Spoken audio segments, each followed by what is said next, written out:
Hello, and welcome back to AEL University Elite Series for Rainbow Six Siege. My name is OniPotence, and joining me tonight is TwoTapTony. Mr. Tony, how you doing tonight, good sir? Yeah, good. I've coming in to fill in for some R6 tonight. It should be fun. Yeah, it will be indeed a very fun. And Mr. Tony, we're at the end of the journey for the online series here, so you've really joined us at a good time. You know, it is a good farewell, but first up, we must say a quick hello to our sponsors, of course. Yeah, of course. Got to shout out AGON by AOC, the #1 gaming monitor brand in the world. AGON by AOC provide the best in-class monitor solutions for gaming and all other needs. And of course, the next up is HyperX and Officeworks. Power your game with the latest HyperX gear at Officeworks. When you need speed, control, and zero distractions, Officeworks has got the tech. Discover gaming gear made to handle serious play.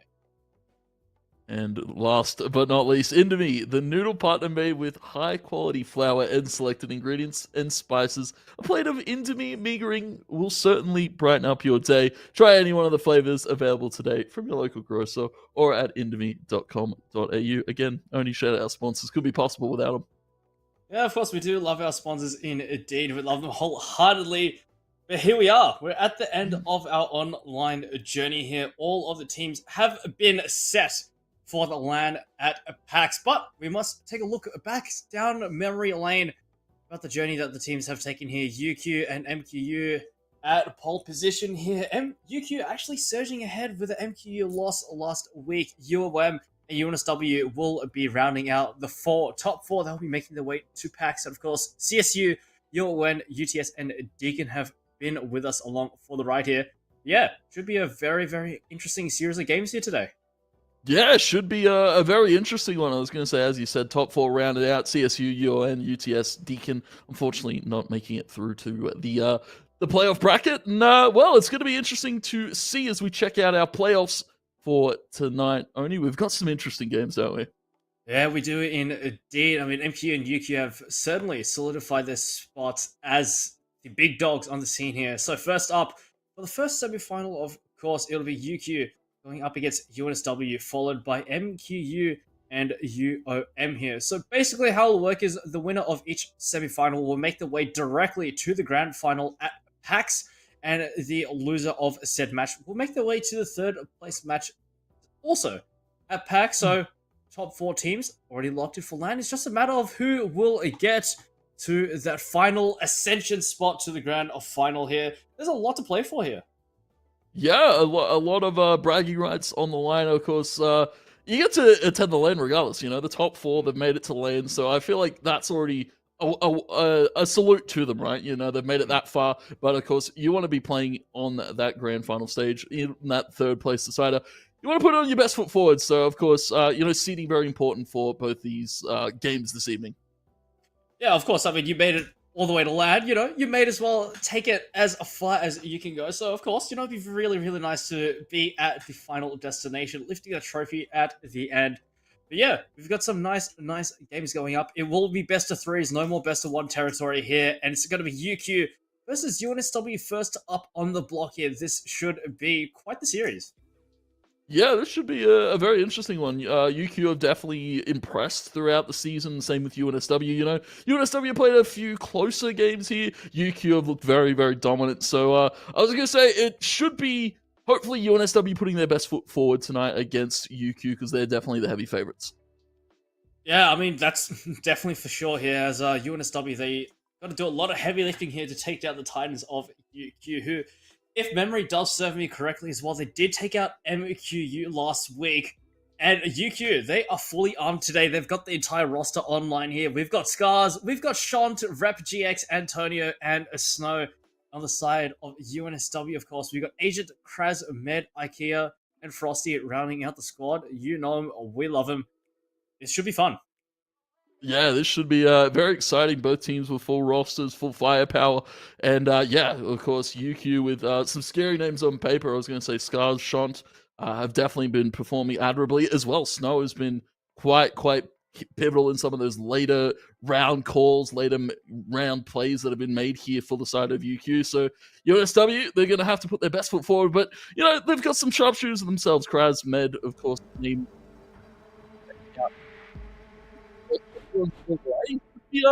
Odd one. Yeah, definitely should. But yeah, as we get stuck into the ban phase here on Chalet, I mean, by this stage, everyone should kind of really have some sense of what operators should be banned here. Mira and Ace should definitely be thrown out of the window here. Straight up, most likely Khalid to toss out as well, and potentially opening for the shield operator to go out. And just like that, Ace and Khalid taken out here, and Mira should also be gone as well, especially if that objective is down in towards the snowmobile garage and the wine cellar. These mirror walls that face the garage door are going to be really, really useful. Just like that, Thermite and Mira taken out, so that really only does leave Habana or Maverick left as a hard breaches here. It seems like AJ going to be opting for the Habana here. Med going to be picking up the Nomad for that anti-flank watch striker coming in. Of course, Buck, Kraz running it back, and Capiteo for IKEA as well. Looking for a bit of a smike play perhaps going on if it is down below in the snowmobile garage. But it's going to be upstairs in the office and in the bedroom here. So potential for a couple of changes coming in. Antonio, of course, running back on the clash with the shield. Shant picking up the smike as well. A very, very strong operator to have as a side anchor here. Scars on the roam and Rep on the double roam here. So, you want to stop me? You got to be real careful about where they tread. Yeah, it's going to be interesting. And I was going to say, you spoke a little bit about the shields. I was going to say a lot of these teams have been opting to play a lot of those like heavy shield agents, kind of a little bit easier to breach into sites with that shield at your disposal. And Antonio, sorry, has been rocking that one quite well. So keep your eyes on him. As of course the operators in play here for UNSW should be as well a little bit of an interesting one. Yeah, it should definitely be, as UNSW haven't really made any changes to the operators that were brought in here. They've got a pretty well-rounded team going on here. Kraz on the soft break should be pretty solid to work with here. Striker with that extra utility, and of course Med with the flank watch. You can already hear those air jabs coming out here. Down below, just slowly but procedurally being cleared out here. They're looking for a down-up approach here. Med just kind of skulking around here, joined in by Kraz. Gonna be tossing in those drones, get as much info as possible here. Clash spotted out, and we know how much of an absolute nuisance Antonio can be on those shields. This is really... Yep, I mean, exactly just like that. I mean, if you play together here, you got to be real careful about where you trade, especially if you go to the shotgun of Shot, but Shot taken out. Med gonna get the trade, but IKEA also taken out by Rep. So UNSW already a little bit hamstrung here. Yeah, unfortunate start here for UNSW. See a little bit of peeking here for Scars as well. Going towards outside, trying to check for something, but yeah, great trades immediately there, using Clash with the effectiveness of that shield to just go for a little bit of a prod. And of course, Shant picking that one up. As we'll see some great angles here. Rep just kind of sit behind a pop plant for the moment. Nice little angle they've got for themselves. But yeah, UNSW only with 3 up here. Minute and a half still to play for. Yeah, time's slowly ticking down here. I mean, they still have access to those hard breaches and of course Med with those air jabs. But yeah, Med making his way up the library stairs. Does run to Clash again, but oh, Agent, good picks. Run to Scars. So down to 3-on-3 here. Still very well within the realm possibility, but with each second that ticks by, the chances slowly start to diminish here as Rep going to be rotating in to offer a helping hand a bit closer to the objectives here. As time does tick down here, time is of the essence for UNSW as they're feeling pressure here. As Antonio going to be dropping the shield down and just waiting. Oh, alright. Okay. That's why you don't mess with the shield. That's why you don't mess with Antonio whatsoever. With a quick peek right on an Agent. It's absolutely done down here. Frosty and Med. Last one standing. There's a frag grenade tossed on in. A bit of a flesh wound, but nothing really too serious. 20 seconds left. I don't see a way back for UNSW here. Yeah, it's not looking great here. Antonio just picking up, putting down that shield. Letting UNSW know what's boss here, and now it's just left to Med. stuck between a rock and a hard place and trying to find his way out. We'll be able to find Antonio, but trade out by Rep and UQ. Able to take that first round here. Beautiful hold of the hallway. Yeah, I mean, very nicely done. I mean, if you don't take out the shield, there's really not much you can do, especially when it comes down to really the last 30 seconds when you do have to make that aggression, when you do have to make the final push into the objective. Having that shield still available, especially when it's clash, does make things a lot more difficult here. But Antonio, got to be opting for Denari this time. Got to be setting up those laser tripwires. It's got to be mission impossible here. Attackers But need you to want to stop locate if they're and not defuse able to bomb. get through. But bit of a strategy change here. IKEA got to be bringing in the Ram. It was a finger hover, but yeah, Ram, very, very useful at tearing up those ceilings down below in the foyer to get a bit of a look down into those objectives here. Snowmobile and, of course, the wine cellar. So, Agent bringing along the Maverick very nicely so, but not really bringing much else in terms of the anti-hard breach, and neither do UQ as well, interestingly enough. 10 seconds No left anti-hard before breaches. So, a bit of an interesting situation we've got going on here. Yeah, interesting. Maybe change up at the strategy here. Just want to play a little bit more faster pace here. And, well, we're going to be seeing drones out once again here. And, preliminary setups, as you said. You know, Antonio opting to bring out the lasers this time around. Laser traps, pretty good at, down the wine cellar here. Nice little setup, of course.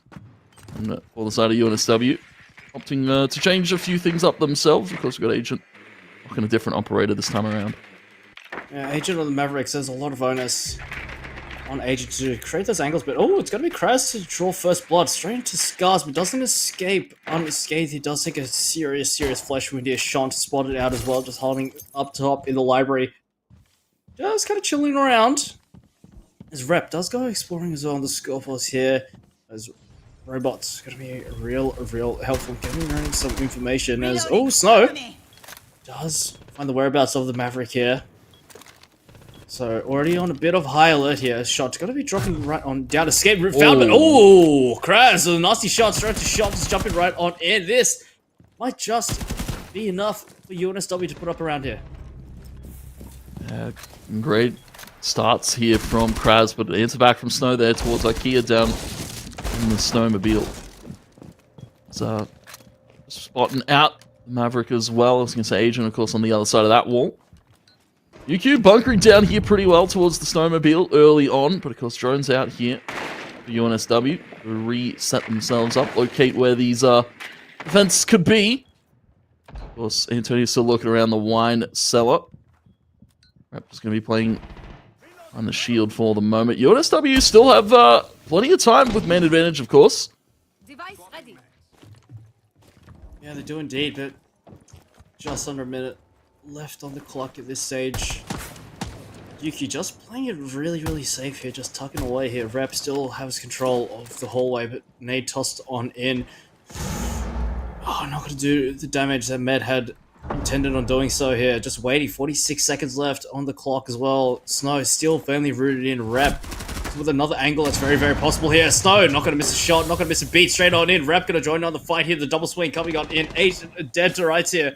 Slowly but surely, UNSW being torn down here, but the air jab coming in. Kraz with a beautiful triple kill here. Needs to come up big here once again. Gonna drop right on in, but just in the corner is Rep as Frosty. It's not the kill, straight to Antonio, but it's gonna be Rep to save the day. The triple kill for Kraz, just not enough to get UNSW across the line here. The defenses will hold on steady as UQ up 2 now. Yeah, that's some beautiful picks there by Kraz, but unfortunately the rest of UNSW really couldn't identify the way to get on and in towards that bomb site there towards Snowmobile. UQ, I have to say, locking it down super well. Well played from Rep there, just kind of using the cover next to the stairs to fight individual angles there. You saw the drop down, Rep immediately able to read it. Beautiful play, and I was going to say, strong start already for UQ here. Ready for company. Yeah, I mean, very you'd really anticipate from these teams. I mean, yeah, I mean, UQ and MQ have rightfully cemented their places as the top teams in this entire tournament here. I mean, a lot of these players, a decent amount, are professionals in the pro scene as well. Scars, hailing from Man LFO. Very, very good team. They really have surpassed all odds in the APL OCE qualifiers. Because taking out Chiefs as well is pretty good achievement. And of course, on the side of MQ, we've got a bunch of players from TSG. So some big names here. But yeah, UNSW need to put up a big game here to take down these big names here. Yeah, of course. A lot of big, heavy hitters to take down. A bit of a David versus Goliath in some senses. UNSW, though, gonna be having a lock-in. Round 3, of course, already down 2 rounds already. And thinking about some early engagements already. We'll lose Kia in the process. I believe that was towards outside. Oh, hello, Scars with a bit of a spawn peek. It's going to take down IKEA, but oh, hello, Scars does take a flesh wound here. Got to go for the swing! That's Kraz! Just not ready for it. Scars going to gun him down, and Scars has been a little quiet here. That's his first kill. 3 rounds in, so hopefully, just a bit of a warm-up here, but oh, Shanted really, that's been a real big nuisance in towards the library here. Still just going to tuck down, just wait for an overextension, for an overpeak to come in. Meh, just kind of chilling around, hanging around here. And oh dear. Oh, there's a trade though. The trade is there. Yeah, at least there's a trade. BkWhatOCE, I see though, shot through that window. Beautiful answer back though by Frosty. So UNSW still, you know, able to at least make the best of a bad situation. Gonna rotate around through outside right now. Kia is gonna be grouped up here with Agent over on the balcony. So now some drones, get some info because they're lacking a lot right now. I was gonna say UQ kind of really have a lot of the map to rotate around freely without UNSW really being able to answer. So we're already seeing another one from Snow, potentially for a third. Yeah, Snow knows better than to push the button a little bit too hard. He's got to back up and play this one a little bit safer here, but already in to the side. That's going to be Frosty dead and Agent. Last one standing. Shots coming in. Snow low on ammo, but it's not going to matter. The Scars does land in a helping hand. It's going to be Snow to tie it off as UNSW go down in an absolute blizzard here. 3-0 now for UQ, and they really can't put a bad foot forward here, but UNSW, these are pretty sizable margins that they're losing by here. They did have the man advantage previously, but yeah, there's a decent amount of UQ players still alive as UNSW do go down here. But bans to come in. Clash should be gone here. Yep. As per expected, Habana taken out as well, so UNSW. Not a lot of options left in terms of the hard breach. Got to be bringing in the Mav and yep. Antonio, he's a big stickler for the shield, so not going to be too happy about that one, but got to be running it back on the Denari here. As, yeah, UNSW, it's looking a little grim here as we do run it back on towards the top side here. The office and bedroom once again. Kraz going to be opting for the Monty here. So UQ actually pretty well positioned to deal with the Monty here. They do have the toxic canisters available in the hands of Shant. They do also have the laser gates available for Denari. Granted, you can just shoot them, or you can just blow them up alternatively compared to an Aruni gate.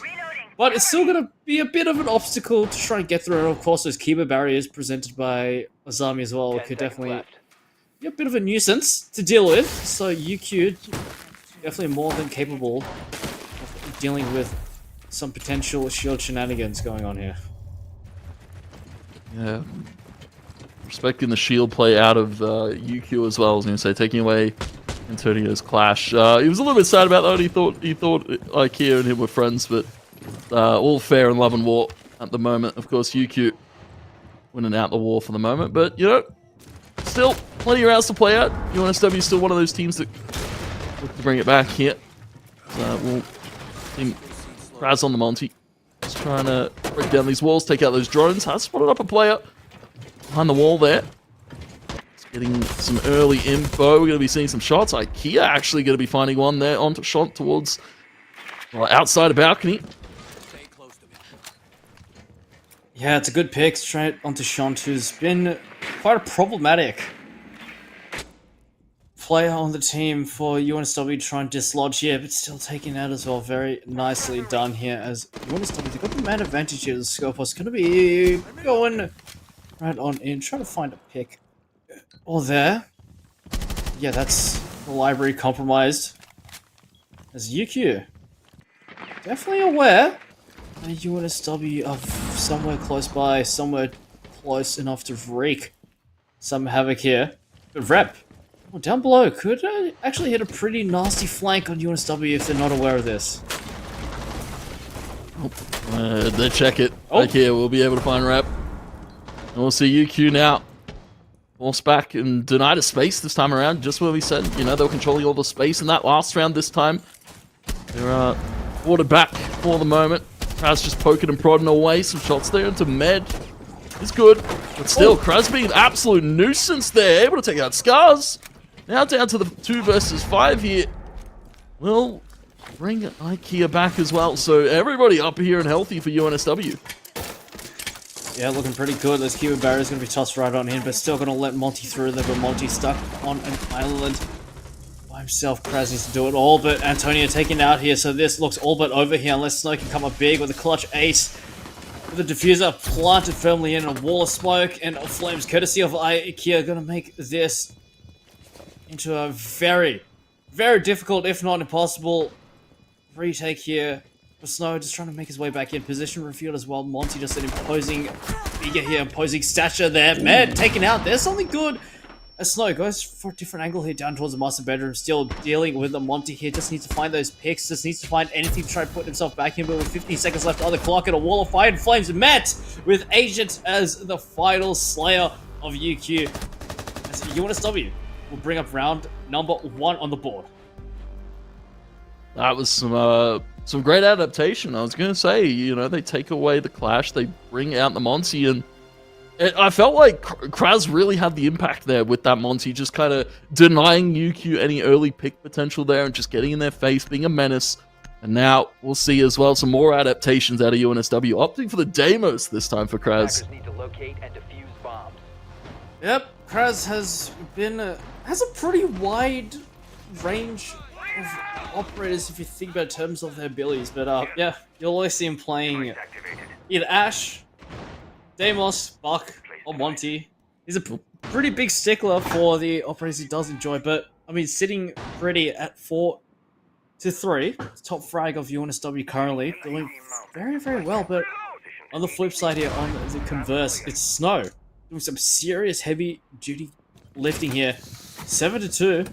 Snow doing God's work here now. Opting for the Legion here. Gonna add an extra layer of traps to deal with. I mean, yeah, it's pretty commonplace to see a lot of traps coming in, especially when it's towards when the objectives are up towards in the office and the bedroom, which UQ really seem to enjoy here. Capcan brought on in. Snow gonna be on the Legion as well. Sometimes you do see a Frost come in as well, but it doesn't seem like UQ really want to be opting for the Frost mats here. They want that ability to spread those goos as far as possible. They want to create distractions everywhere here. The Capcan traps, much more hard to notice. A momentary slip up, especially in the dying seconds of the round, could spell disaster should a Capcan trap be left unchecked. You gotta be very careful. Ooh, Spawn peek there. I was gonna say rep, just cheeky one through the window on the Frosty as UNSW are rotating down towards the lower side of things. Scars as well. Picking off Agent, that's the diffuser now dropped, and this has set UNSW into a tailspin shot with another. UQ all of a sudden have just decided to take the fight to UNSW. They're not going to allow them any space to breathe. It's a double kill from Scars. Yeah, Scars goes big. As UNSW, I mean, before they even had a chance to get going, shot just absolutely deleting the rest of UNSW out here. Damn, alright. So they've got to give him a chance to shoot back as UQ surge ahead 4-1 now.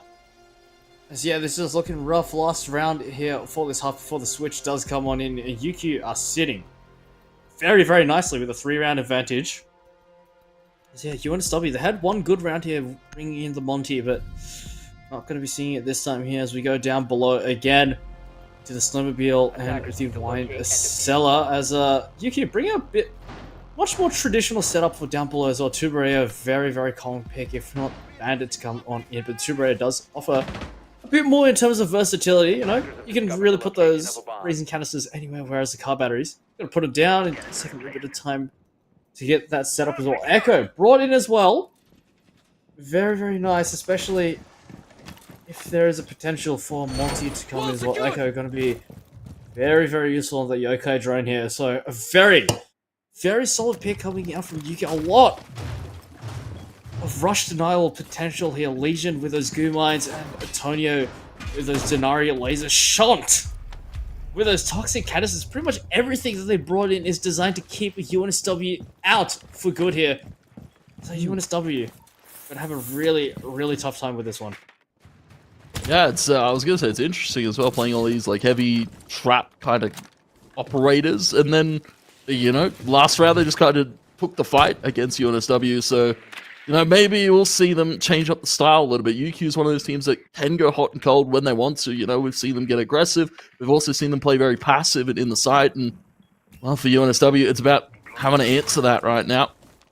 So just kind of wiggling around, trying to scout it out. They might probably sense that's towards the snowmobile once again. That drone out from Med probably gives them more than enough info, right? We've got Agent once again.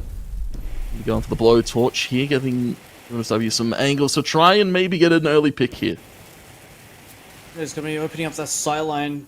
Of course, going to be trying to bring down the wall. And oh, the nitro cell does come on in. Agent's so close to death here. But, oh dear, those holes. They're not one way, they're two ways. Rap will capitalize all that Agent has created. Oh, with a swing it as well. Snow getting real aggressive here with the support from Scars coming down from the stairs. It's going to be easy pickings. This Agent does go down as well as Rep.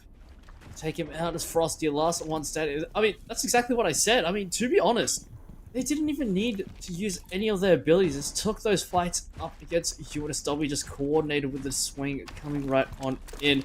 This is very nicely done, Frosty. 1v5 is a very, very tall order here. I'm really not sure if he's got it. And, yep, just like that. Scars waiting in the billiards. Gonna take his head right on off 5-1 as the roll swap does come in. UQ, just 2 more needed to take out map 1 in spectacular fashion.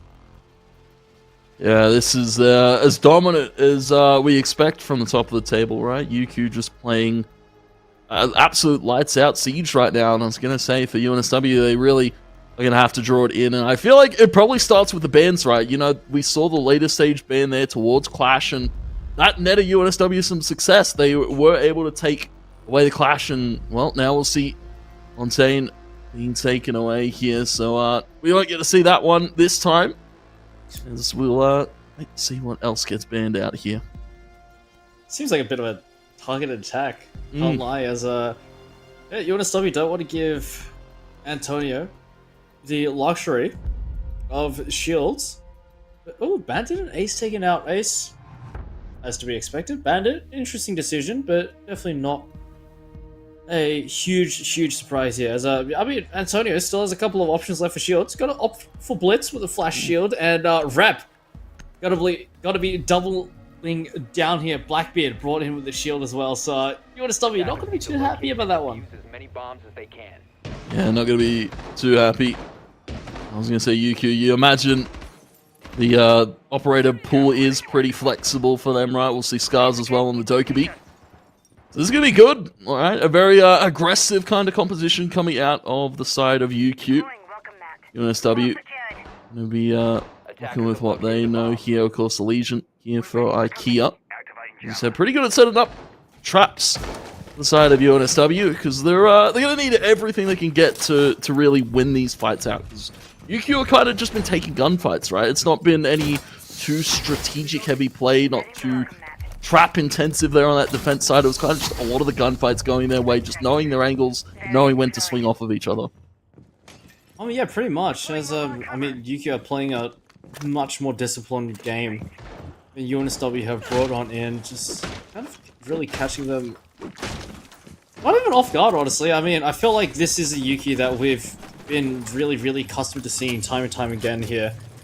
Is that UNSW just really can't handle the flow, just can't handle the fight that UQ are bringing in. Just like that, Med already taken out, but oh, the good, well-placed Nitro, but doesn't matter, it's immediately traded back. Scars will take Prez down to the Shadow Realm here. Scars spots out IKEA as well. Got a tussle here. Oh, Scars takes a bit of damage here. Still going to be alive to fight. Yeah, very interesting fight to take. We'll lose it out to Ancient.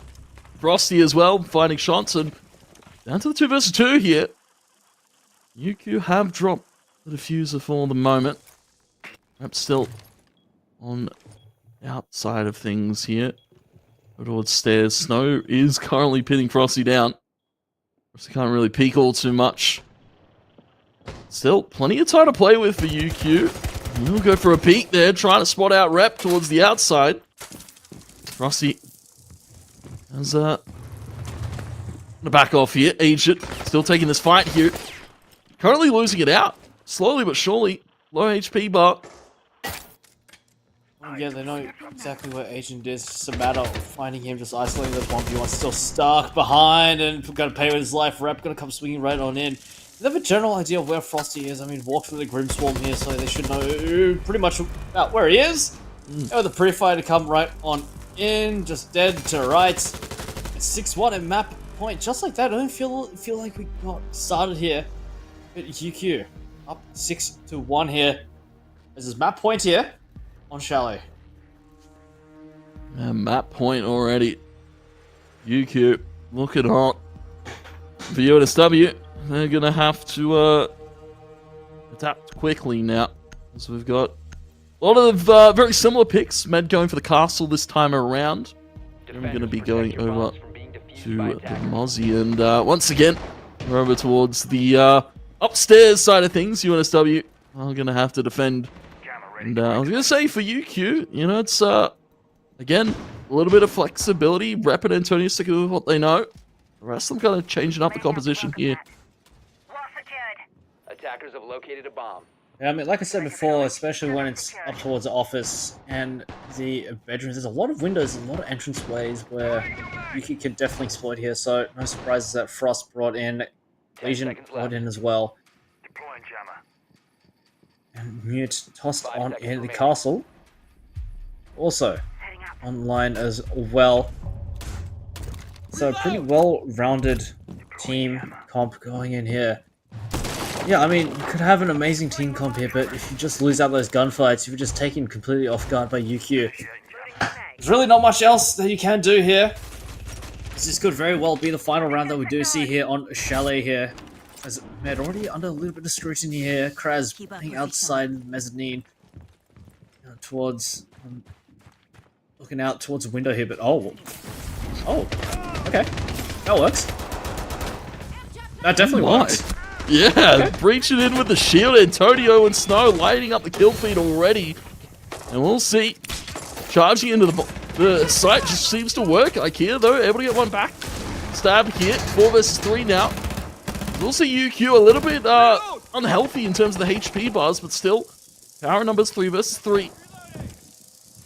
Yeah, IKEA just trying to find an extra pick. Put the back right on in. IKEA, there's an opportunity here. Sean taking out those.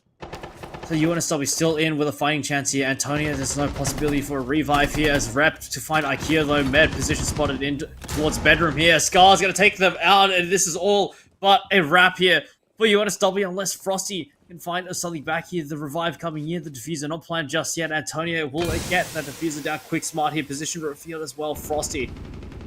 It's a decent amount of noise, but come right on in, and oh, the air jab. Ooh. Oh, that's not good. That's very, very bad. In fact, as Frosty, take it out, and that's map 1 done and dusted. Done and dusted like that. Domination out of UQ, and yeah, I was gonna say what a round to close it out there. A bit anticlimactic. Probably would have expected a little bit slower, but UQ like, nah, we want to get it done. Charging on through with Antonio on the shields, and well played to him. Chalet is theirs here in the best of 3, but only as I said though, it's a best of 3. UNSW now, they've got some time to regroup themselves for this next map. Yeah, I mean, they do indeed. I mean, that performance was left a lot to be asking for from the UNSW camp. They had that one really, really good round where they did bring in that multi, so you could be thinking, would they have replicated that success had they brought in the multi again? But just didn't happen here. As the final round, a bit of a blitzkrieg coming in from UQ to tie it all off at the end. A very nice and neat 7-1 victory on a Chalet. But we do have another map. Of course, this is best of 3, and we do have Night Haven Labs up, but we will cut to a break first up to get Night Haven Labs all sorted out.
And welcome back to AEL University Elite Series for Rainbow Six Siege. We had an absolute blitzer of a map 1 on a Chalet, where UQ just completely froze UNSW out of that one, but we do go to a second map indeed. These are best of 3s, and we go to Night Haven Labs right on after. Yeah, should be an interesting one. I was going to say the way UQ have been playing. I imagine not going to be changing all too much in terms of the strategy that's been happening on their side of things. UNSW, I definitely probably want to see a little bit more priority towards, I guess, the shield characters taking the shield 8 operators, sorry, taking them out of the pool, because that's the route we saw them win, right? They took away the clash. They brought the Monty to play from Kraz, and it really had its impact. So I was going to say we need just that little bit more. We can't just have one player stepping up from UNSW. We need the whole team to show up. Yeah, I mean, it's a team game after all, and we need to see a concerted team effort coming in from UNSW to take down UQ. But honestly, I still feel like there's a pretty significant skill divide between these two teams here. I mean, UQ, their roster is made up of really, really experienced players and pro players to that fact as well.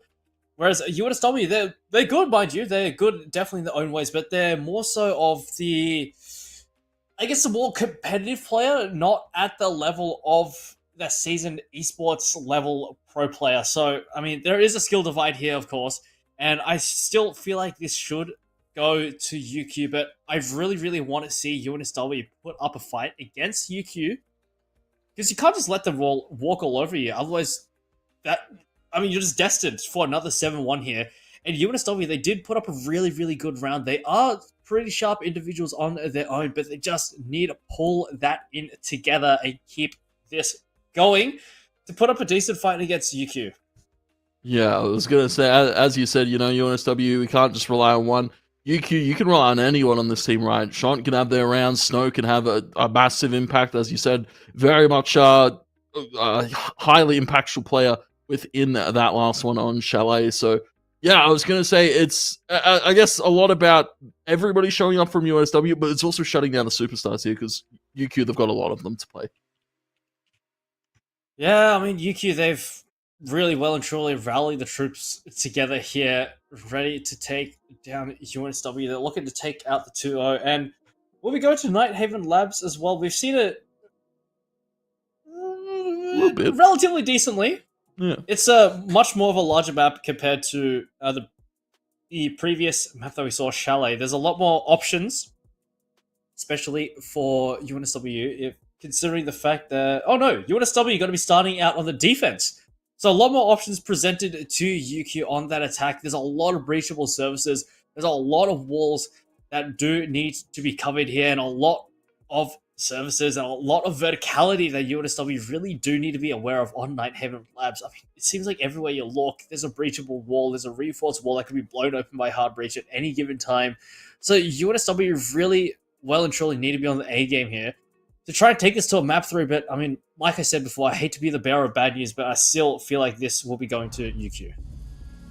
Yeah, definitely would feel that way, of course. I was going to say, can't really blame you for feel that way. I was going to say UQ definitely showing out well on that last map. And of course, we'll see first bans coming through. Cade and Montaigne taken away once again. Yeah, so I was going to say, great prior once again taking away the Montaigne. Yeah, some very, very nice foresight coming in from UNSW. I want to take out as many shields as possible off the rip, and UQ going to be taking out the Kaid, going to be taking out the Bandit as well. But Antonio going to be rocking the Blackbeard, which honestly, some instances could be better depending on the scenario. And it seems like Antonio is just adept at any shield operator that they're given. So UNSW might have just put themselves in a little bit of a pickle here, but it should still be fine to work with here. So now, up in the servers, and this should be pretty interesting here. I mean, Nighthaven Labs, it's not exactly a new map per se, but it's one of the more newer maps that I'm still getting a little bit used to. Definitely wasn't around in my time when you still had all the old classic maps that I do dearly miss. As I mean, a lot of these maps have been reworked to the point where I'm playing, it was like, oh, I don't remember this being here, or oh, I don't remember this hallway being shaped like this, but the future is now. And UQ on the attack now. UNSW on the defense here. Pretty interesting setup that Yuki have opted for. The Nook coming in as well. Going to be sneaky. Sneaking around. So, going to be opting for the anti-flank watches. Oh, Scars. Got to take out Kraz first off the rip. And that's why Nook is very, very scary. You can barely even hear it coming as Kraz on the roam. Countered by Scars. Really showing his experience as a player. That's, I was going to say interesting. I saw Scars, I believe, hover Ash for a little bit there, but over to the Nook. And of course, as well, Sean bringing out the Ace is something that's been let through this time. I was going to say last time we saw a lot of prio Ben over towards Ace. So Sean getting to roam freely with that one. Once again, Antonio rocking with the shield operators and taking out all of the utility. It's in the hallway here. I was going to say, UNSW losing Kraz early as well, so they're under a little bit of fire. You can see them very, I was going to say, probably antsy about how they want to hold this one down. Yeah, I mean, the last thing that UNSW want is to get antsy, to let UQ get into your head, but Snow, the only thing going through his head is going to be a macro cell here. Oh, Agent going to find Scars as well. And Antonio got to get lungs full of toxic gas here. Got to be hanging it back as... Oh, IKEA, nice shot. Straight towards Rap here. So UQ got a little bit dicey here as UNSW surging ahead here. 2 versus 4 now. Antonio and Shant. He wants a life, but don't discount the just yet. They could just pull off the impossible here, but Antonio taking out Med. It's 2 steadfast on the 2 Maria. Shant, last one alive. Ace still available here as 2 Selma still available for use here. So this could be a little bit dangerous here, but Med with sight lines down in towards the ankles. Shunt crosses over. This could be wraps. 46 seconds left, not a lot of time, as Shunt does take a pretty nasty flesh wound. Still alive, Selmas to come out, trying to find anything, but it's going to be Agent coming up the stairs to find Shunt, and Shunt, a new angle of attack, is taken out of the round. As UNSW put the best foot forward here, get themselves the first round on the board. Yeah, hopefully the first of many for them. Just needing to, I was going to say maybe get that confidence going. As UQ, they were playing with a ton of it. Going into the last game here, we'll see some interesting things. I was going to say, Agent on the Smoke was pretty good at controlling that that little bit of a middle ground that UNSW were able to find. And I was going to say for UQ, you know, losing out that one. Not going to be too worried about it though. So we'll go down here towards the lower side of things for this time around. UNSW. They'll be sticking with a lot of the old classicos though. Of course, still have Med on the same operator. We'll see Agent opt to swap it up. Frosty as well has opted to swap it up. So some compositional changes here for UNSW already. Yeah, I mean, the mirror is still available for use from UNSW, and they'll be bringing it in as well. Kraz going to be opting for the visual, going to be exploiting the roaming potential to its fullest here. It's on this other side, on the flip side of UQ here. Double hard breach is brought on in, a striker brought in, and a fuse as well to boot. Don't really see a fuse too often here, so I'm going to be opting for a Capiteo as well. So UNSW going to be getting a face full of cluster charges and smokes. So wasting no time, Rep going to be laying down the exothermic charge to blast right on through here.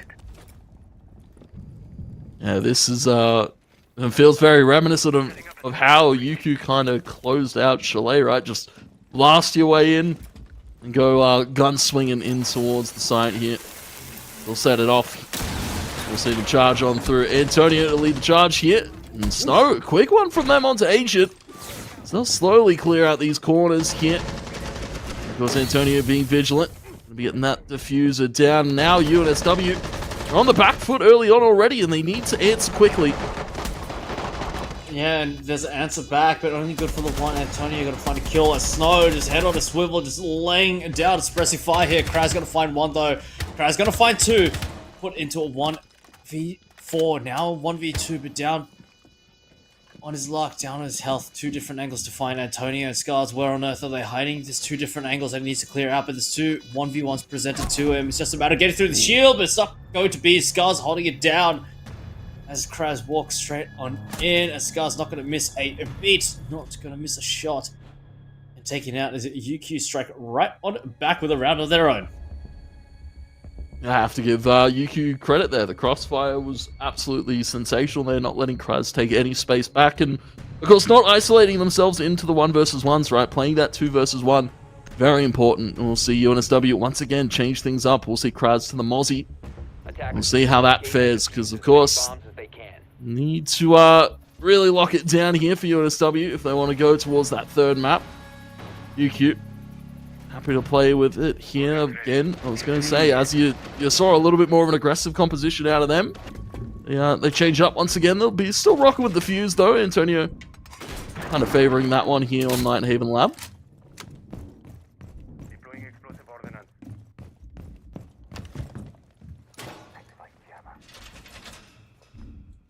So we'll see reinforcements put down here. Kraz replacing that one there towards the hatch. We'll see as well, blowing out a few sight lines here. UNSW, of course, once again on the low ground side of things. And we'll see all the side of UQ action phase now going to come on in. There's low ground here for Antonio. Like I was going to say, probably just going to go for the same play, right? Blow that lower wall out with the fuse utility. And of course, we'll see maybe a different approach as well. Rep's going to be setting up another breach over towards the left-hand side. A little bit of a 2-pronged approach here from UQ this time around.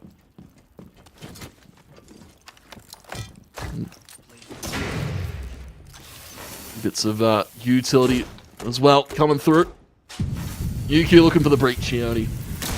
And now indeed as exothermic charge will go off, but it's going to be Kraz to draw first blood here. Scar's taken out as well. A very, very big X-Factor taken out. And a huge Nitrocell toss right on in. Antonio taking a serious chunk of his health right on out here. Snow still kind of hanging around here. Just trying to find an angle right on in should UNSW stray into some dangerous territory. Another exothermic charge to go off here. Cluster charge is coming right on out at the same time as well. So it's a well-coordinated attack as IKEA just trying to hang around, looking for more here. Look at the tussle with Snow, who's definitely a player that you do not want to get on the bad side of. It's IKEA just managing to avoid the fire and the flames here, but a minute 30 left and already a lot of pressure being felt by UNSW here.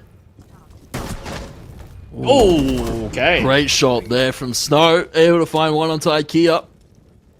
UNSW, they lose one early on here. We'll see now UQ start to try and make their approach. It's going to be heavily reliant on Rep to find this opener. They walk on towards the bomb. Shots coming out here. Crossfire is good though from UNSW, not allowing all too much space to be taken here by UQ. And of course, we'll see. With, a little bit left on the clock. Agent, beautiful shot there on a Rep to start it off. Yeah, Agent putting up some decent numbers here, 3-1 already, and the diffuser knocked down just on but Agent with a nice double kill shot goes down, and Snow and Antonio down really low as well. 38 seconds left on the clock. They need to get this diffuser down to try and put this one back into winning position here. 30 seconds left. Antonio walking in through the breach and trying his best to try and get the diffuser down here. Diffuser will go down, prevented safe from the back here, but not for much longer. Med take him out. Snow will get one back with so low health. 17 seconds left on the clock and 3 players still to find. They just need to tuck, they just need to hide as Kraz going to strike right on back. Beautiful work going in from UNSW to hold UQ where they stand. Yeah, I have to give them credit, right? UNSW showing a little bit of discipline there in that hold and not, over swinging, not over aggressive there, just letting UQ walk to them when they've got the man advantage and just playing those crossfires perfectly. As we'll see, once again, ban phase coming out here for round number 4. And I was going to say, there's a lot of things on the cards here. We're going to be seeing Tuba taking out Ace as well. So, felt like, a little bit of ace up the sleeve here from UQ, now taken away by UNSW. And we'll shake things up once again. IKEA going to be rocking with the smoke. Blackbeard once again for Antonio. Sledge, potentially out of Snow this time around. Yeah, what have we got here in store for us here? Snow going to bring in the Sledge. It's not pretty you usually do see too often these days, but Bit of a throwback to the old days. It's, UQ, still on the attack here, Antonio. Still in the shield rep. Still yet to make his presence known here, but shouldn't be too long before UQ get back into the driver's seat here. But yeah, I mean, UNSW, they're putting up a much better fight than anticipated here. I mean, Agent sitting at 4 kills, Med sitting at 4, Kraz sitting at 4. 10 seconds to go. So, very, very nice little motley crew that they've got here. As they do have an advantage. But UQ, I mean, they're more than capable of swinging this back into their favor. UNSW, if they keep this up, we could be seeing a map through here, but, you know, of course, Mr. Tony, don't want to get too ahead of ourselves here. Yeah, for UNSW, they would hope for a map 3, right? You know, they want to put their best foot forward against UQ. Kind of book themselves the spot there in the grand finals over at PAX. But for UQ, it feels, you know, destiny. That's yet to happen. Just needs a few more rounds of adjustment. As of course, we go into it. Action phase here as UQ now start to walk their way up. Antonio has taken a little bit of preemptive damage here. Diffuser here for rep. We need to see, I was going to say, a few of these other guys come alive here for UQ. You know, rep, Antonio were key. And they'll already lose out rep there. Beautiful shot from Med. Yeah, the breach gonna be turned right back onto its head here as Rep gonna lose out his life. Still, like I said, yet to get activated here. IKEA taking a bit of a necessary fight here. He's not aware the angle's Med. Oh, unlucky taken out as well. So just gonna run right on in, straight in through the gate. As slowly but surely, UNSW being taken out by one, leaving Kraz all his lonesome 5 kills found and looking for more as well. Still hunting, waiting and gathering. That's a head spotted. That's Diffuser to go down here. A bit of a sticky situation for Kraz to try and work through.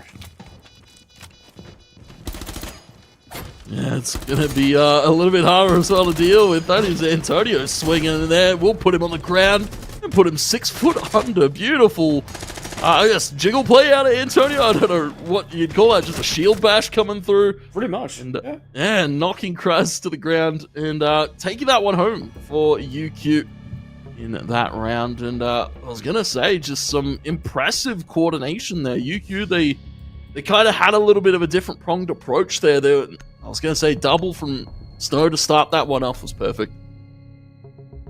Yeah, I mean, it was perfect indeed. As that's why you don't mess with Antonio's shield. That's why you do not indeed, as Kraz is bopped straight back. As Yuki will strike it right on back here. And gonna be opting for pretty much the same setup, but gonna be bringing in the Lion instead here. So Lion, of course, kind of plays to you ever play the game Stuck in the Mud when you're in primary school? Yeah. Yeah. Basically, I mean, that's essentially what it is. Drone comes on in, you gotta stay still, otherwise you're dead. Pretty much. Has yeah, scars. Oh no, never mind. Alright. I hope I'm not dying when I was stuck getting in a the little mud. bit excited. When I was getting a little bit excited, Lion's gone. Buck brought in. Boring. Yeah. Boring. Hella boring. I didn't want to say Buck so many times, I was going to say. But yeah, go back to the stuck in the mud conversation, Arnie. I don't know what kind of stuck in the mud you're playing if you're dying if you move. High stakes stuck in the mud, mate. High stakes stuck in the mud, okay. High stakes. Can't say I've ever dabbled. Yeah, well, I mean, it's not every day you do get to play that. You know, living life on the edge a little bit. You know, you gotta start young. As Kraz gonna be taken out pretty young, as Shant will be taking him right on out. Just gonna be sitting pretty leisurely, pretty smoothly here. As yeah, Rep still waiting to get okay, nice kill coming in from Mike here. Antonio taken out. That's an angle that Antonio was just not ready for. And the shotgun coming right on in, but the trade immediately coming right on through. A Snow gonna blast Ikea's head right on off. But Asia doesn't escape unscathed, just within an inch of his life. So UNSW still with an opportunity here, definitely for sure. But UQ also within striking distance. Yeah, striking distance shot already finding Frosty. Agent quite low, so this is really up to Med, right? As we'll see. UQ make their approach. Diffuser picked up by Rep. We'll send the drone on through just to get out the bomb sites. And I was gonna say, haven't seen all too much movement out of UNSW right now. Agent just gonna be in here in the corner, gonna be peeking over the top. Great angle from Agent there on the shot. Diffuser is currently being planted here, so it's going to be up to Snow to hold this crossfire down while his teammate gets the diffuser spray. He's coming through. Snow's going to get both of them. Converts the spray. A little bit rusty on the opener, but will be able to convert to both of them. And UQ will pick that round up. That's why you have faith in Snow, right? He's got your back when you're on the diffuser. UQ, that's the third round of their board now. Yep. So, just presented with a lot of opportunities. Just caught a little bit off guard there, but gotta be holding it right on down, spraying them down as UQ slide the way through to a round number 3 here. And oh, interesting. Brought in terms of soft breaching here, wrap on the hard breach. Oh, okay. Never mind, no hard breaching here. Gonna be bringing in with the striker. Sean's going to be opting for the Twitch over the Sense here. Going to be taking care of those gadgets, those pesky gadgets that UNSW are surely bringing in here. On the other side of UNSW, on the flip side here, already brought in those laser gates. Going to keep UQ out for a little while here. Topped up with those Goyo canisters as well. So UQ going to have a bit of a difficult time getting in easily, but UQ trending very nicely here. Yeah, back in their winning ways, it would seem. I was gonna say though, it's a little bit of a different flavor, right, for UNSW. Who's really leading the best example here? Agent, currently 6-3. Of course, Kraus not far behind. Med as well, as you said, the Motley Crew. But Agent's definitely impressed me so far. I was gonna say, not every day we get to see Agent really at top of the board here for UNSW. Yeah. Love the guy though. Yeah, mixed feelings occasionally, but oh, Yuki gone for a very, very fast play here, but turned upside down here as, oh, the Warden. It's a perfect counter strat that Yuki would just not ready for. Literally the one thing that could have turned this upside down for them. And they had it, IKEA, the beautiful Warden pick. Oh dear. It's gone absolutely pear-shaped here. It's gone down without a second chance. Snow and Rep wounded here with a tall task ahead of them. Not sure if they've got what it takes here, but they'll try their best anyway. Yeah, you may as well attempt something. You can potentially make a miracle happen here, but UNSW pretty locked in, and yeah, as you said, great counterplay there on the Warden. So we'll see what Snow can do. Lasers up. So not really walkable position to go through that way. Will have to rotate around here. Rep just kind of clearing out the first floor. So we'll group up with him. UNSW though have pretty good sight lines here. The verticality, Med, quite good. Frosty as well. Backing up Med here over towards Nanotech, and a little bit of a, I was going to say, a round that's just been thwarted completely here. UQ kind of, I was going to say maybe even using this one as like a pseudo pause, right? You know, you've got so much time on the clock, you know, it's a 5 versus 2, very unlikely situation to win out. Not saying it's impossible, but, you know, they can kind of really talk things out. What went wrong that round, and it was just like a great counter from UNSW, all things considered. Yeah, a bit of an option. Time to recollect the thoughts here. Oh, IKEA spreads. Oh, IKEA, gotta be careful, man. Oh, stop. IKEA, just chill. Chill! Oh my god, this guy. It's just so hyper aggressive. He just wants his kill presented to him. Frap, gonna find one back. Now Snow. Last one standing against Frosty. Gonna swing right on in. Yuki, they'll light the bullet here. As UNSW presenting a much better fight than I had really anticipated here. But now, 6 rounds are gone by, and it's even split straight down the middle here. UQ. Now on the defense, UNSW on the attack here. As the bans have been wiped clean. Gonna be restarting them again here.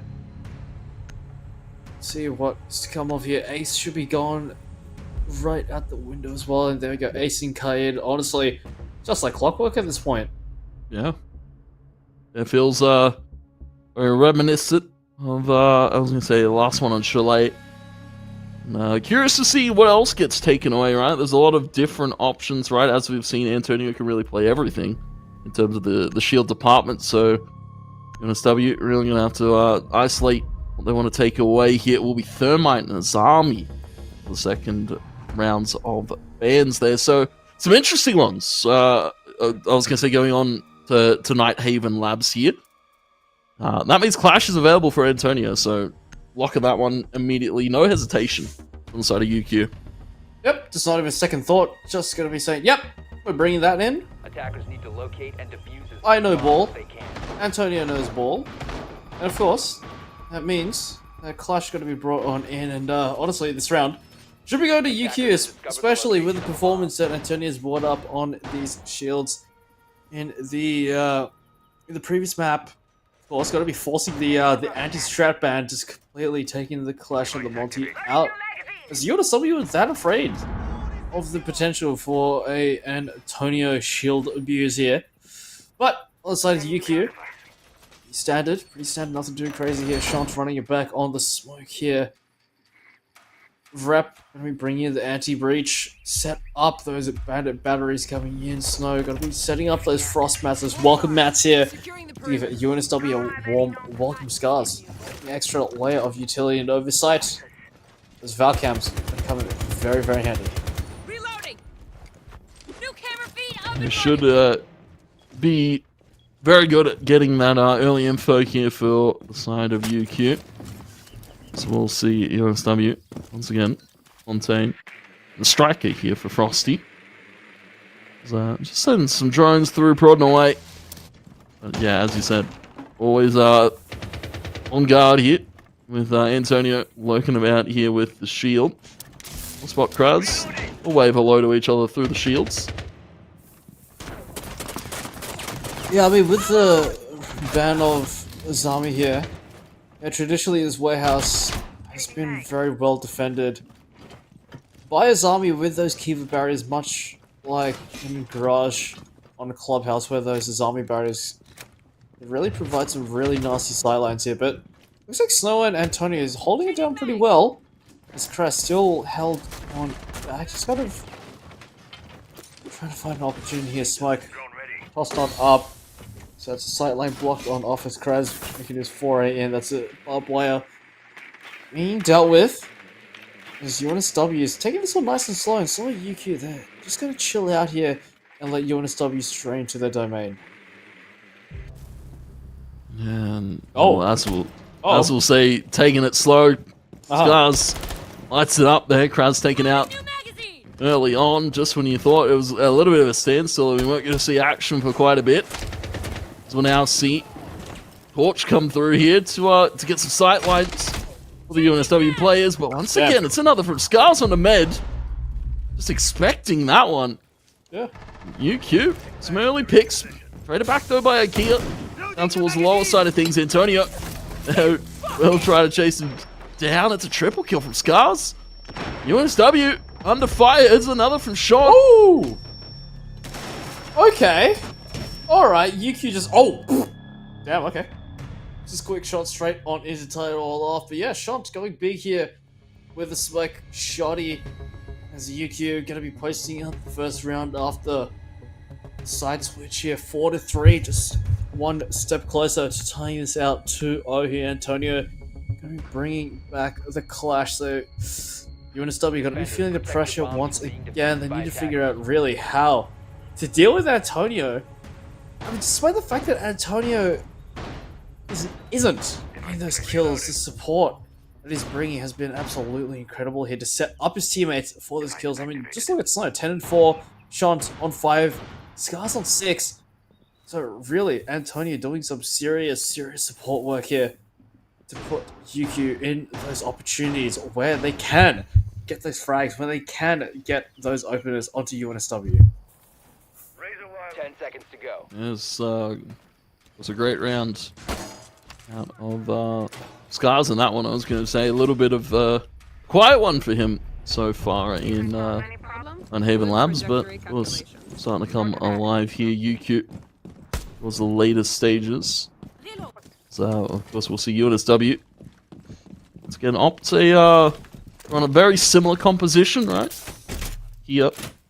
Placing down those barriers there on the other side of things. Agent, once again, blowtorch. Needs to be a little bit careful last time he was doing this. You know, he met an unfaithful end, so I don't imagine UQ are going to be letting that one happen for free. We'll already see the util, we'll already see the spam, and we'll already see Scars once again started off the UQ. Oh dear. Oh dear, indeed. All it took was one impact nade as Scars taking care of IKEA. Just toss in the impact nade, blow the shield right on open. And IKEA just dead. I mean, there's really not much else you can say about that one other than Scars doing some very, very nasty work. But, still, relatively early in the round, but man, causing a lot of distraction, causing a lot of noise here, opening up that ceiling. Gonna look down on it, gets a lot of damage on the stove, still just gonna avoid death. Man, millimeter. So UQ, feeling a little bit of pressure. Decent amount of scrutiny coming in from UNSW here, but down already blinded with Kraz. Real low on HP. Shant still gotta hold him back. Oh, Agent. You're finding Shanti, that smoke's taken out. Yeah, unfortunately, there's Shant there. That allows UNSW to maybe make an approach through stairwell right now. I was going to say, we've got cell 4 up for UQ though. They're sitting pretty comfortably. Snow was able to get out of that engagement just previously. Antonio will opt to pick the shield up. It's another one from Scars. Double kill, looking for a triple on towards Frosty. And Kia as well taking out the pistol. Comes through here from Scars too. Just softening up these players for the blow. Is going to be Snow taken out. It's Agent. 1 versus 2 now. Yeah, 1v2. Has he got it in him? Finish it off. Snow taken out. So no chance of a revive there. No chance of a helping hand. But no chance of a round victory here. Not when Rep is just hiding around the corner. Such a slim angle. He's going to spring right to action. 5-3 now. UQ just one more. Put themselves at match point here. Playing this one well. The bands don't seem to have phased them all too much. That's a Tachanka hover from Snow. Don't imagine that's going to be locked in, right? We haven't seen Tachanka in feels like a little bit now, I was going to say. Attackers need to locate and Is that actually? as many bombs as That's they real. That is Tachanka, yeah. I mean, the thing with Tachanka is he does actually work. Surprisingly enough, his LMG has a lot of destructive capabilities when it comes to those soft walls. So in a lot of instances, it is more so what he brings with his LMG rather than the operator itself.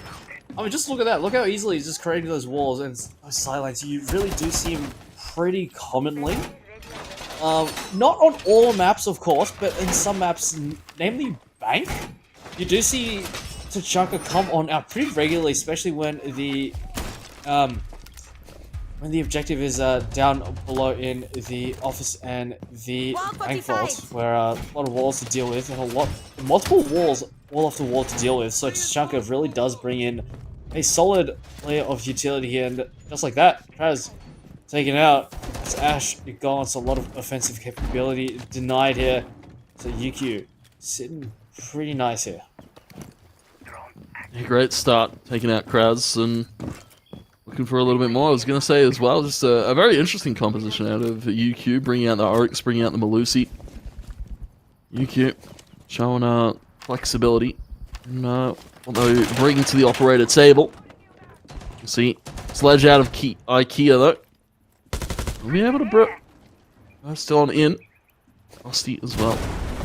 For high ground, Agent. And Striker will bust down that reinforced wall.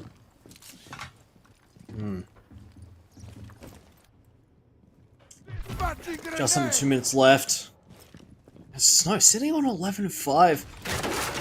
Pretty nice angle straight to the window as well. Toxic Babes coming right on out. Snow gonna drop right on down here. Scar's just chilling, waiting. IKEA just hiding around the corner here. Shotgun v shotgun combat. Who's gonna land the first shot here? Scar's delivering some buckshot downrange here. This W just hiding around the corner. Snow gonna rep, getting some frags on their own. The shotgun just a little bit too far out of range here. Agent will get the kill straight into Scars, but suffered a lot of damage here. To get that one kill, UNSW have suffered 3 losses of their own here. The 2v4 presented to them to stave off match point here. It's going to take a hell of a lot of work for UNSW to put themselves back in this one. Yeah, we're going to have to really dial in. Eyes on Agent right now. 10-5, the front runner here for UNSW. Still, minute to play with here for UNSW side. There's a lot of different sightlines that have been broken open here with some of these fights that UQ have taken. As we're looking, Agent not quite able to find the mark there. Rep, great trade there. Triple kill for him. Looking for all 4. And Rep will pick it up. Beautiful round from him.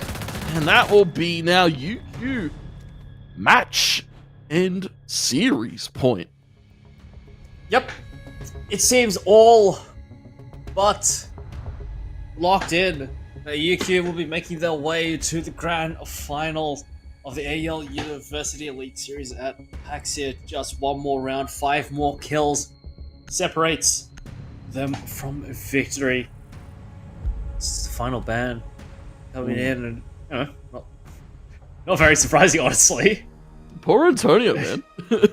They're actually just targeting him. These are target bans. Messed up. Every single game.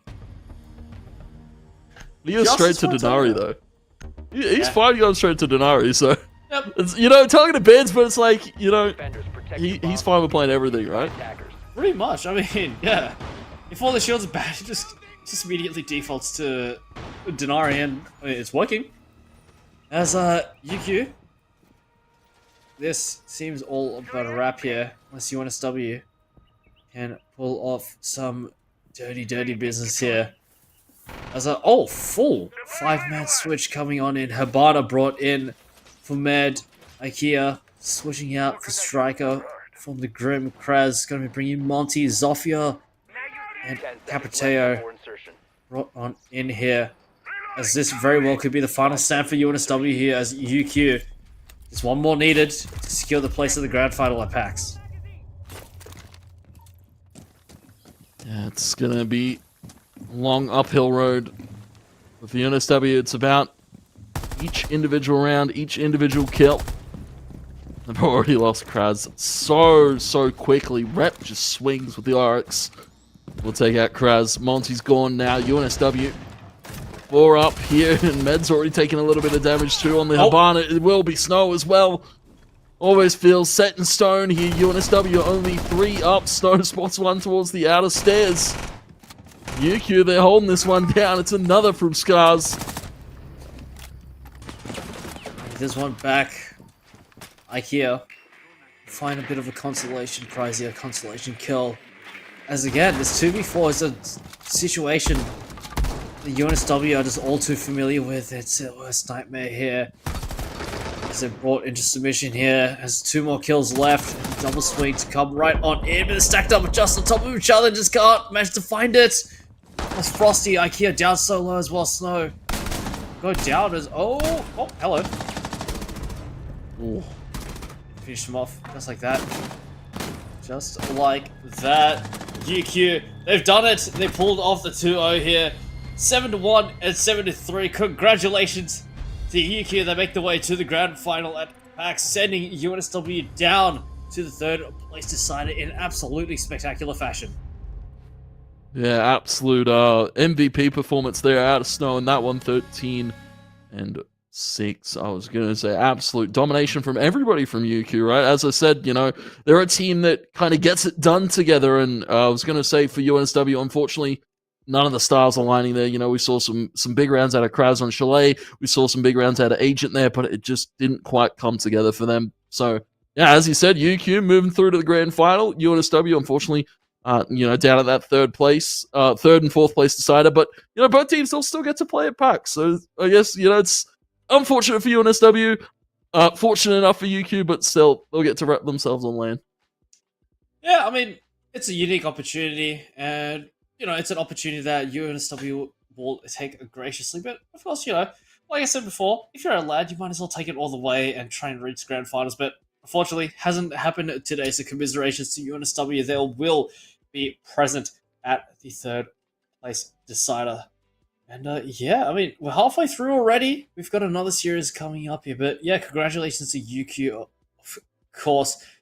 Really cementing the position as the top dog here, 7-1 and 7-3. It's a pretty convincing scoreline across both maps here. So UQ, they've booked in their ticket at the grand final. So who's going to be joining them? Is it going to be UOM or is it going to be MQU? Honestly, UOM have been looking pretty solid, but I mean, it's MQU after all. They're a pretty nasty team to deal with.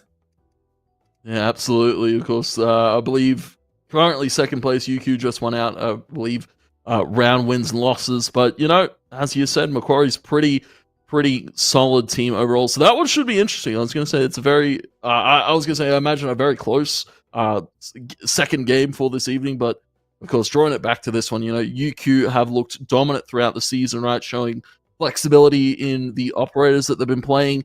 And flexibility in how they've been playing, right? Because as we said, hot and cold style seems to be what they're after. Some rounds they'll just go guns blazing into a site, and then others they'll take it a little bit slower. And I was going to say, that's the makings of a champion, right? A team that can show flexibility in the operators they play, but also in the style that they play as well.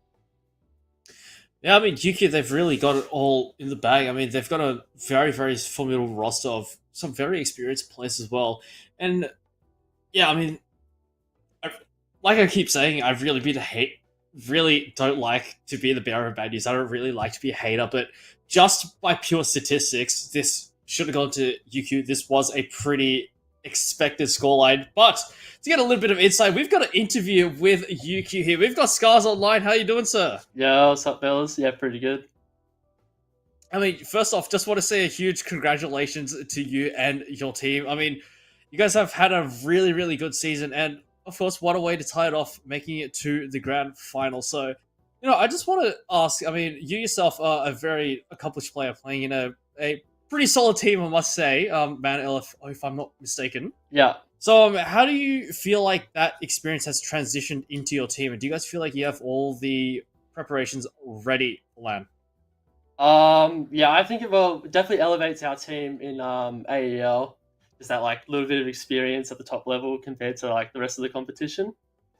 Yeah, I think we're ready going into the LAN.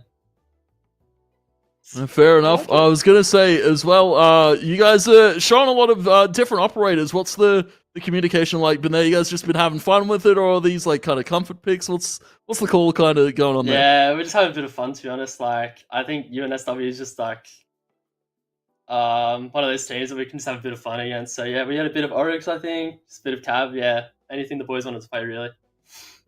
Yeah, I mean, that's very fair. And but most likely, I don't want to jump the gun a little bit here, but most likely you guys will be going up against MQU in the grand final. They're also another team who are full of very, very good players like yourselves. So there's not going to be much horsing around there. Of course, I mean, there's a lot to play for here, but do you have a message for MQU should you go up against them in the grand final? Any fighting words? I don't know. I think they're already ready to lose. So they got Chef. So they're kind of pathetic, to be honest. I mean, yeah, it was very nice watching you guys play and grow throughout this entire season. So congratulations, you guys have made it to the grand finals at PAX. And of course, thank you for the interview. It was great having you on here, and really looking forward to seeing you guys play at PAX. Yeah, same here. Always good to get a little bit of insight, isn't it, Mr. Tony? Yeah, good. Some fighting words there for potentially Macquarie, of course. But You know, we haven't crowned our other grand finalists yet, so that should be an interesting one. If you know, the other side, of course, can take down Macquarie, then you know, Scars was fighting words for nothing, right? But you know, it's good to hear they're having a little bit of fun with it, Oni. Yeah, having a little bit of fun with it, but we've got our first series done and dusted, as we will move on to Series 2 after this break. We shall be back very, very soon.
Welcome back to AEL University Elite Series for Rainbow Six Siege. We had a very nice first series, and we got a second one underway. But first up, we got to give a big shout out to our sponsors. Absolutely. AGON by AOC, the #1 gaming monitor brand in the world. AGON by AOC provide the best in-class monitor solutions for gaming and all other needs. And of course, next up, HyperX and Officeworks. Power your game with the latest HyperX gear at Officeworks. Push performance to the limit with the latest in gaming tech. From high-spec to precision gear, Officeworks has what you need.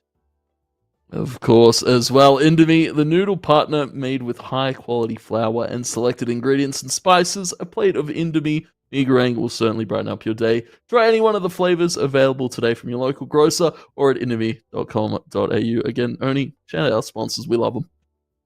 Yeah, we do indeed. They keep us going. We love our sponsors so much. But we've had an amazing first series going to the way of UQ in quite spectacular fashion. A 7-1 and 7-3 to boot. As we do have our next series locked and loaded to go. It will be MQU going up against UOM. It's number 2 going up against number 3. So a pretty close fight here, potentially on the books.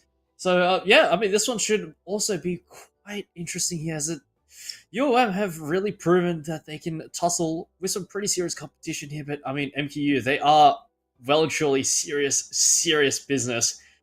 As, yeah, there's only one more spot left up for grabs in the grand finals at line here. But taking a look at our rosters on the side of MQU, we've got Nuki, Shaz, Tin, Chef, Jeff, and ACOG. Full roster online tonight. And on the other side, of course, of UOM, we've got Events, Frenchie, Huang, Lufof, and Qantas to round out the UOM roster. Yeah, these are some scary names on paper, right? As you said, Macquarie, a lot of experience on their board, right? Shaz, Chef Jeff, I believe, have played at the pro and semi-pro level for quite a while, so they've got a bit of experience behind them. Nuki as well for the side of UOM. They've got some sharp individuals, right? Qantas has been pretty good. Frenchie's had moments of brilliance, but yeah, this is really another similar situation to what we saw in our last semi-finalists, right? Your heavy favorites, Macquarie, as you've already alluded to, versus a very scrappy underdog like UOM. So this is going to be, I feel like, UOM's time to shine if they want to book themselves that spot in the grand final, potentially get the upset here. Yeah, I mean, UOM have really got to be firing on all cylinders here. As MQ, they are quite the formidable squad here, of course. ACOG, still a current player as well.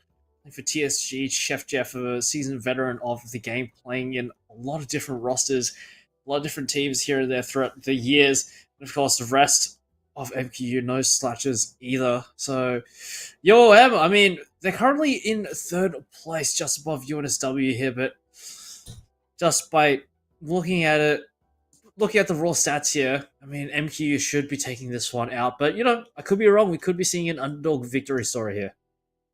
Yeah, of course. All eyes are on UOM to make the upset happen. And, I believe they got it in them. They've had, some very, very impressive games throughout the season. Macquarie, no slouches either. As you said, the 2nd seed coming into the playoffs here. And they've definitely earned it, right? They've had such dominant games, but as well, they've played some pretty close ones. That's why they ended at the 2nd seed, So they've shown that they're mortal. So, and hopefully UOM would definitely bring it to them. I was going to say, as well, for these guys, it's a lot of flexibility in some of the operators that they play as well. We spoke about flexibility from the side of UQ, and I was going to say both of these teams really no different. Yeah, I mean, it should be an interesting game to come on here. I mean, MQ versus UOM, 2 pretty big names here. But yeah, a pretty nice raft of maps coming in as well. Map 1. Just going to go for a bit of a sneak peek here. Map 1, got to be Clubhouse. UOM starting out on the defense here. So, fresh map to get ourselves kick started here. So, Clubhouse, I mean, MQ have really been quite the sticklers for Clubhouse as well. So have UOM. We've seen them play this map time and time again. So, yeah, this should be a pretty gritty, pretty drawn-out battle here. But, yeah, I mean, Tony, are you feeling the MQU 2-0 here, or do you feel like there's enough for UOM to bring this to a third map? I definitely have a little bit more faith in UOM. I was going to say, of course, UNSW. I had faith in them, and it kind of fell apart as we got into that first one there of Chalet. So, you know, my faith might be a little bit misguided, but I definitely would hope maybe a little bit closer, but I still feel like it's definitely, yeah, favored towards the 2-0 for Macquarie. Yeah, I mean, that's definitely not to discount what UOM have done here. I mean, there's a lot of teams throughout this tournament, and to reach third place is no easy feat either. So, you know, definitely kudos to UOM here. They're more than capable of putting up a really, really good fight against MQU, but they all need to be on the A game here to do get into the bands. Who's going to be taken out here? Should be a Mira gone off the rip, and an Ace, which is what I'm going to be guessing here. Yeah, Ace. Oh, Pride no, and Trust. I just- Oh, no, Blitz. No. Blitz Okay. is an interesting one. Interesting. Kite, not really surprised, but Blitz taken out off the rip. Interesting decision. It's a later. And here, no, Bandit Thermite. So, yeah, okay. Ace getting let through is a little bit of an interesting one. ACOG, you know, very much in their element in terms of the shield characters. Montaigne as well for Shaz, an interesting one. So they go for the double shield. Defenders, protect your bombs from being used by attackers. Interesting. Double shield's coming on in. Shaz gonna be running it on the Monty ACOG. We bring in the Blackbeard, Nuke on the Ash, Tinsel, of course, on the Ace, still available. Chef gonna be opting for the Ram here. On the other side, though, on the flip side here, UOM bringing in Thorn. I don't think I've seen Thorn in actually ever. I think I might have seen them once play, but Thorn is just not really an operator that you do really see that often, if 10 seconds ever. remaining. But yeah, I mean, the rest, all relatively standard, nothing 5 too seconds crazy remaining. here. As in the bedroom, and in the gym, prepping going on in towards CCTV. But oh, not to be. It's not enough time to get it all sorted out here. As well on MQ on the attack, UM on the defense. And, well, I was going to say I thought there'd be some last minute adjustments maybe from Macquarie, but sticking with the double shield. Things are going to be on the Ace, and of course Sledge out here for Chef Jeff. So, Macquarie doing something a little bit different, of course, as well with Nuke on the Ash. We'll immediately see those shield characters put to work. Shaz already gone up a few players here towards the upstairs side of things. ACOG as well. Hello. On the other side, tossing out some good nades here. Soften up UOM right now. They could keep the barrier to keep them out for just a little while longer, but Shaz causing enough distraction to give ACOG a bit of opportunity here. But it's going to be Nuke and ACOG seizing that opportunity here. As it might have been a fatal mistake here for UOM to not have that CCTV reinforced, not create that extra layer of protection, that extra barrier for MQU to really use up the resources here as his army. Okay, Loof. Everyone getting some kills on their own, so there's something back, but ACOG gonna come swinging right on in, not gonna miss a beat here. Loof, bit of a sticky situation here. Quantavius just trained on the angle as well. Gotta fight Tinsel straight up. It's down to 2-on-2 now. ACOG and Nuke working hand in hand, trying to get this one back. ACOG still in a duel of wits right now. We'll be able to spot out Wolf, and now knows exactly where Quant is. We'll look to walk it up. Beautiful okay. shots there from ACOG. Doesn't even need to hide behind the shield. It'll be Macquarie striking first blood here. And unfortunate from UOM, as you said, not really guarding that CCT kind of area. And for the side of Macquarie, they're just kind of able to breach in with the shields they've got. And, well, immediately we'll see Shaz kind of swap it up. Yeah, Monte was fun, but Abana's not a bad character either. Yeah, I mean, gonna be bringing in some hard breach in as well. And now, down below in the church and the armory here, could potentially be seeing a Ram come into action to tear up that ceiling here. As UOM opting for definitely a bit more of a defensive setup. Malusi brought on in to create a lot of noise to keep MQ out. Goyo, those Vulcan canisters going to come in very, very handy. And of course, Mr. Cargo shots himself. Legion with the goo mines here. And events 10 seconds remaining. opting for Tubareo as well, of course. Kaid banned as well, so not going to get much use out of this Electro Claw. So Tubareo really next best option, only throwing those freezing canisters. Take care of any pesky pellets that may present itself. And of course, now, MQU. Operator's locked in as well. Ram, just like clockwork. Brought on in Tinzel. Bringing in the Grim. Echo, gotta be opting for the Monty. Nuke. Running it back on the Ash. And just like that, Luffle, before he hit the deck, just not ready for the level of aggression through the garage. Yeah, that's insane. I was gonna say the last time we've seen, you know, I was gonna say Clubhouse. It's been a little bit more of a slower style play through the garage, but ACOG as well on the Monty this time around. Still rocking with the shield and still finding these entry picks for the side of Macquarie. They'll continue their approach now. We'll see. Nope, just kind of spotting through the vents there. Verticality on that one. Shaz has grabbed the diffuser. Macquarie will look to make their way on towards the bomb site here, and they've located both of them. One making a little bit of fire. That's that shield to roam around, try and get some info here for UOM because they're lacking a lot of it early on already. Yeah, I mean, there's really not much gathered in terms of until there's something back, but oh dear. Shaz will catch events.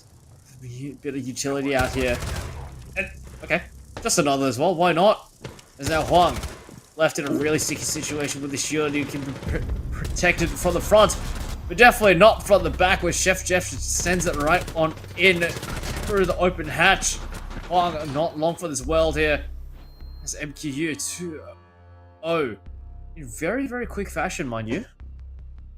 Yeah, very dominant start expected out of our higher seed team, but the OM, you're gonna have to lock it in, right? Change up a little bit in what they're bringing to the table here. We'll see Goyo once again for the side of UOM, but Macquarie, they're not really changing all too much, right?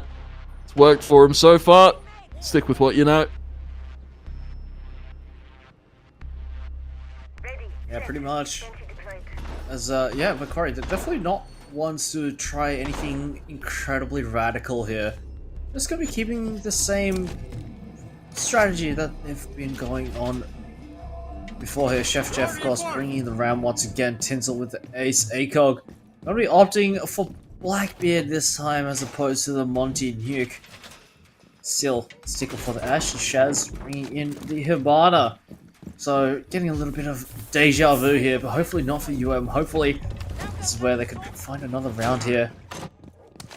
But Fenrir brought on in and Oryx as well. That's a pretty interesting decision to bring in an Oryx who you really don't see all that often.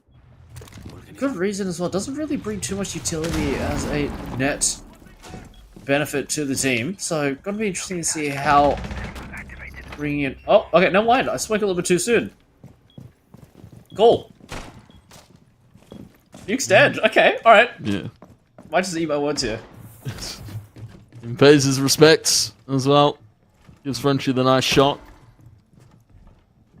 Of course, now Macquarie in a situation they're not kind of used to. A little bit down of a deficit. Quant as well fighting Chef Jeff. So looking good now for UOM. Ash will get blown out here. Towards the upper side of B. So one has to be a little bit careful on that one. Great drone here from Chaz.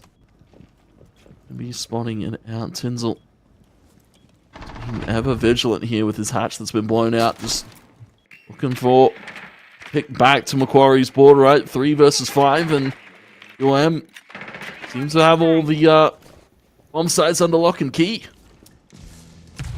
Yeah, with a minute 30 left. And MQ already down 2. So it gets it just a little bit harder, but ACOG safe. We'll find Frenchie. So they're going to be joining the main bulwark down towards the Stairs here. Still hanging around in the kitchen, just trying to poke on through Shaz. Potentially trying to look for an opening into that escape tunnel here. But ACOG gets a face full of feathery smoke. Still trying to push his way down. That's a Goya canister gone as well, so slowly but surely, MQ sapping through the utility. The UOM has to offer, but Tinsel actually down, but they just can't find him. They don't exactly know where he is.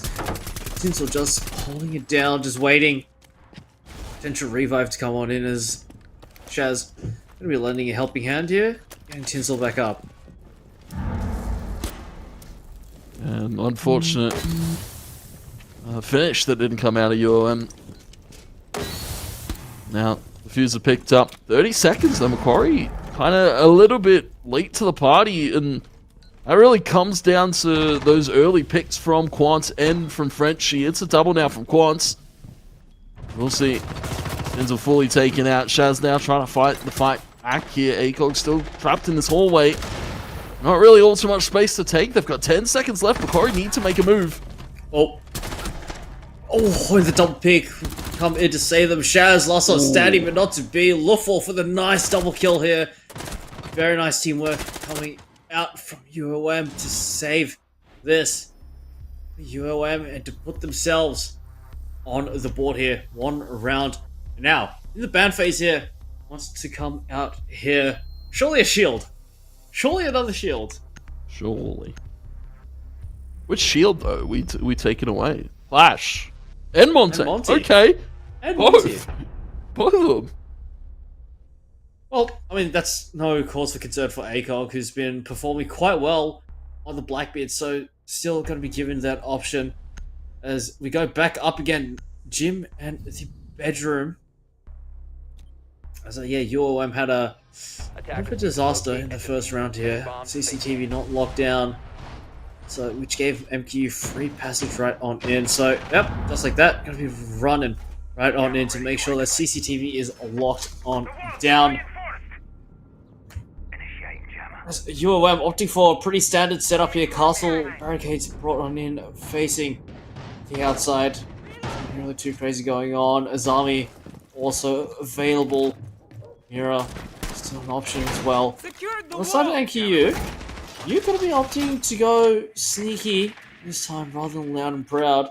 Nook coming in, trying to get a flank on these unsuspecting UOM players here. But for the rest, still relatively unsurprising here. Dockerby been brought into the fray for the first time as well. So of course, a very welcome surprise. Yeah, kind of respect the Dokkaebi pick out of Macquarie here. It's one of those operators that can be a little bit more annoyance for the defending side, you know, just utility Dokkaebi brings to the attack. So, quite terrifying here. ACOG, once again, Blackbeard towards the garage already, taking a ton of early space, as you said, Nuke. Going loud and proud this time, a little bit more stealthy of an approach. Yeah, with 2 minutes left, there's still a decent amount of time here, nothing too crazy going on just yet here. As MQ just gonna be sitting tight. I saw UOM here, but oh, Shaz to get the first kill straight towards the flank. Nice angle. I mean, hell, how do you even see that? I mean, these players are just well and truly just going nuts here. ACOG going nuts as well. Event's taking out headshots straight on in as CCTV has been compromised. As MQ closing in on cash and construction, waltzing right on in. Chef Jeff just trying to find an angle right on in, but not to be though. But oh, Chef Jeff will find Quantavius. Shaz will go down though. It's gonna be Frenchie, last one standing. Do they have what it takes? No, I don't think so. There's waltzing right on in from multiple angles. It's gonna be ACOG. Clean it up in a flawless round from MQ. Very, very nicely done. Yeah, super well played. Showing a ton of confidence to their board here. As well, for UOM, you know, you can take away everything you can, but Macquarie, they've got a lot more to play with, right? The ace was left up. ACOG on this Blackbeard has been pretty solid, and Abana as well. locate and defuse. Nothing the main really bomb. changing here. I was going to say Nuke actually opting to go for a different operator this time around. We will see as well. YoM shake things up a little bit. Legion. And of course, Amira still present though. Initiating jammer. Yeah, 3-1 MQU. Got a relatively solid margin. What up here? Nuke gotta be going for the Maru. Mag. Okay. Oh no, never mind. Nope. Go back to the. Oh no. Okay, all right. Nuke, make up your mind, buddy. Jeez, fuck. Finally locked in for MQU. So UOM now gonna be waiting. MQU to stride right on in. As a pretty much the same setup they brought in before, but oh, Echo actually dead. Frenchie to take him out though. Frenchie just chilling in the garage. As Echo will get the best of him, but Echo 9-2, 9-2, 4 rounds in. Wow. Yeah, very impressive scoreline. And I was going to say, taken out early. It's what UOM want. Another one from French here towards the garage, so controlling this space pretty comfortably this time for UOM. And I was going to say, for Macquarie, they probably weren't expecting that one, right? The way they've been kind of giving... I was going to say, been given that space by UOM, so a little bit of a insight. It pays off here. We'll see. Macquarie. We'll opt to use the Doku BU still there. Give everybody a ring. See what's happening. Now the logic bomb come right on in. There's still presence in towards cash room. As Tinsel coming in through the garage, joined in by Shaz. The Selma's tossed on out to uproot the cash room here. As Tinsel gonna hit a reload in. Oh, one down. Go there, Sully back. MQU Events gonna hit the deck. Just trying to find a pick right on in. Gonna walk straight into a hail of bullets. As this is slowly starting to be put together. Few headshots coming in. Shaz will tussle with a minute left on the clock. It's a decent amount of time for this to swing into MQ's favor, but of course UOM gonna be holding it down for now. With each second that passes by. Oh, Quantavius, good kill onto Chef. So this has been a bit of a rough one for MQU as UOM still very, very much alive. Yeah, a little bit of spam coming out of Tinsel there. I feel reliant on Shaz to open this one up. Make a quick pick happen here for the side of Macquarie. Because once again, time hasn't been their best friend in some of these rounds. See Shaz slowly walk up here, but of course you have to check both sides, right, then lefts. Uh-oh. Shaz will find Frenchie. Yeah, Frenchie, that's a decent amount of damage dealt, but oh, the goo mine popped as Huang will find Tinsel. And with the diffuser drop so far away, Shaz to find one to look for though, but Huang gonna come sliding right on in and save that one. Oh, nice shots to come right on in as UOM give themselves a second round here as MQU still with a 1 round advantage. As this could once again be a tied game. There's one more left. MQU still need to attack UOM on the defense here down below in the church and the arsenal room. Are there going to be any prayers answered here Attackers need to locate for UOM to get themselves another round, or will MQU come in guns a-blazing? Only time will tell here now. Yeah, Nukes, Attackers have discovered the I location. was gonna say I don't really want to say what operator he's gonna be playing because he can change it at a moment's notice. The side of UOM though, it was a good round to find there to keep their confidence building. One of those teams that I was gonna say want to keep that confidence flowing, like, especially as like Macquarie, who they've already come into this series as the heralded favorites. They've got all that confidence before the game's even started, right? So UOM, it's about building it up early. keeping the comms flowing, keeping the momentum shifting in their favor. Macquarie, they're going to have to make some adaptations now, because I was going to say the rounds that they've lost to UOM have been very slow, and oh my god, already a peak there coming out of Quan. Yeah, Quan getting real aggressive to try and find an opener, and the opener he will with a bit of run out nuke. He's caught completely off guard here. I mean, Nuke is just one of those players who has a pretty, what's the word I'm looking for? Pretty bright personality. You know, he's a lovely fellow to talk to, of course. We've enjoyed his interviews. But, yeah, just a little bit quiet today. But hopefully for MQ's sake, he'll turn up to the party real soon. But definitely not for this one here. MQU, down member. So UOM, we're feeling pretty happy about that one. Mind you, they do need to hold on to this man advantage to turn this into an even 3-3. I was gonna say, it's always interesting, you know, UOM kind of shaking up the pace a little bit, getting aggressive early on. This time though, Quant will be traded out. Or Macquarie, that's a good one to pick up for ACOG. Goes back to the drone here. We'll see Macquarie start to make their approach. Again, time does tick down a little bit. They do have that to deal with. For UOM, they've been one of those teams that, you know, as the clock ticks down, they're not really over-rotating. They're kind of just sticking with their spots and backing themselves in those positions. Yeah, they're just gonna take this one nice and easy. Chill out here. Just under a minute left. Just over a minute left, I should say.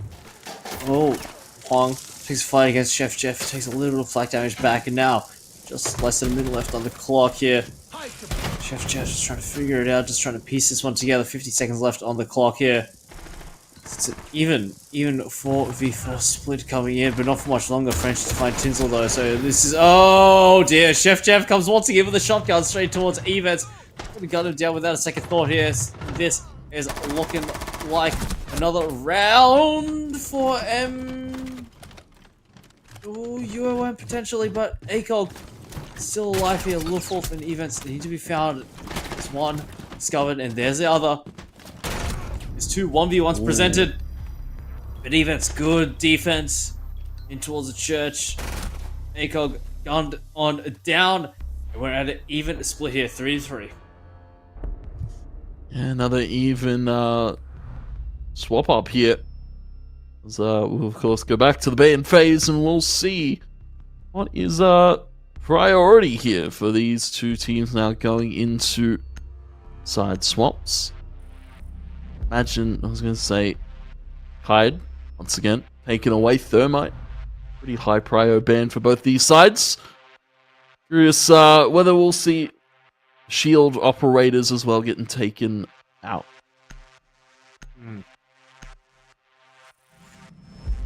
Yeah, Thermite,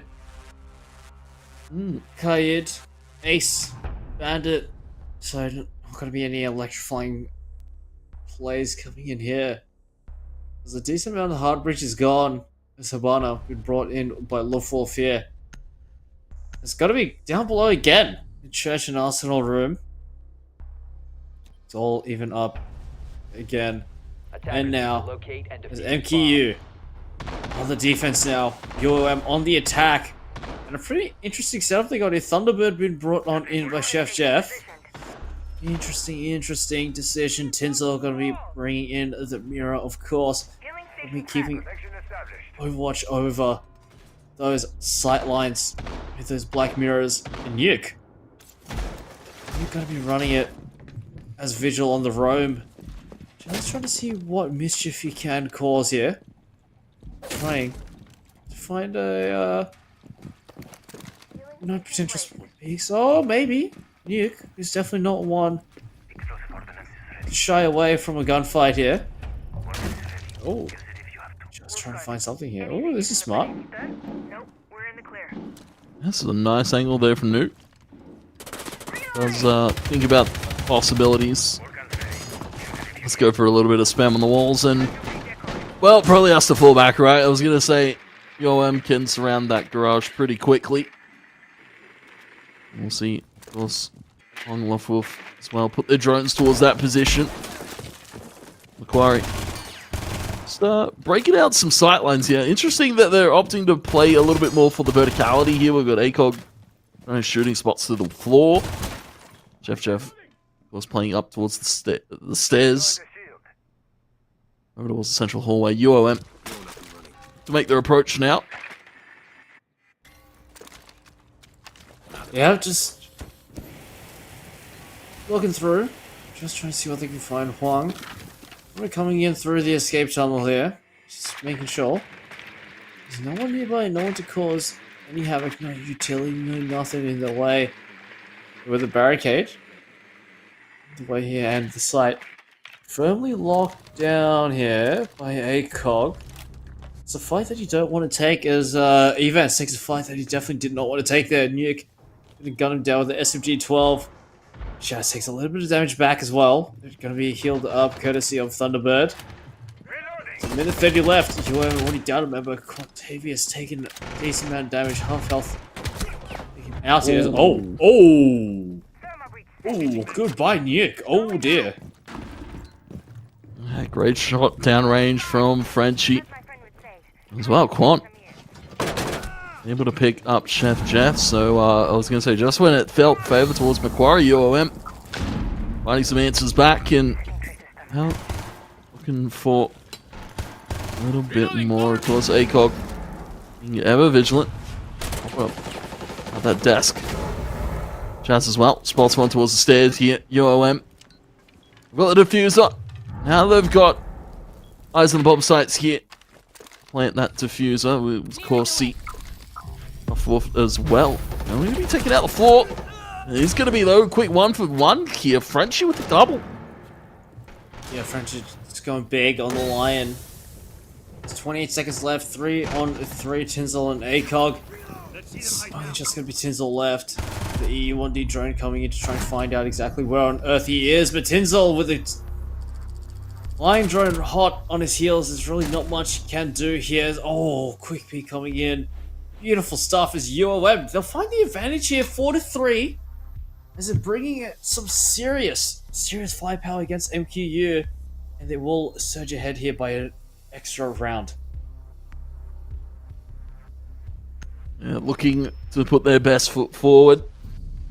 I was going to say, I have to give credit to Frenchie, right? Some of these early fights that are being taken here for UOM have been won out by Frenchie alone, so need a little bit more of that from the side of UOM if they want to keep this streak of rounds going for them. Macquarie, of course, going to change up things once again. Still though, Chef Jeff with the Thunderbird. Hinsel going to be on the mirror.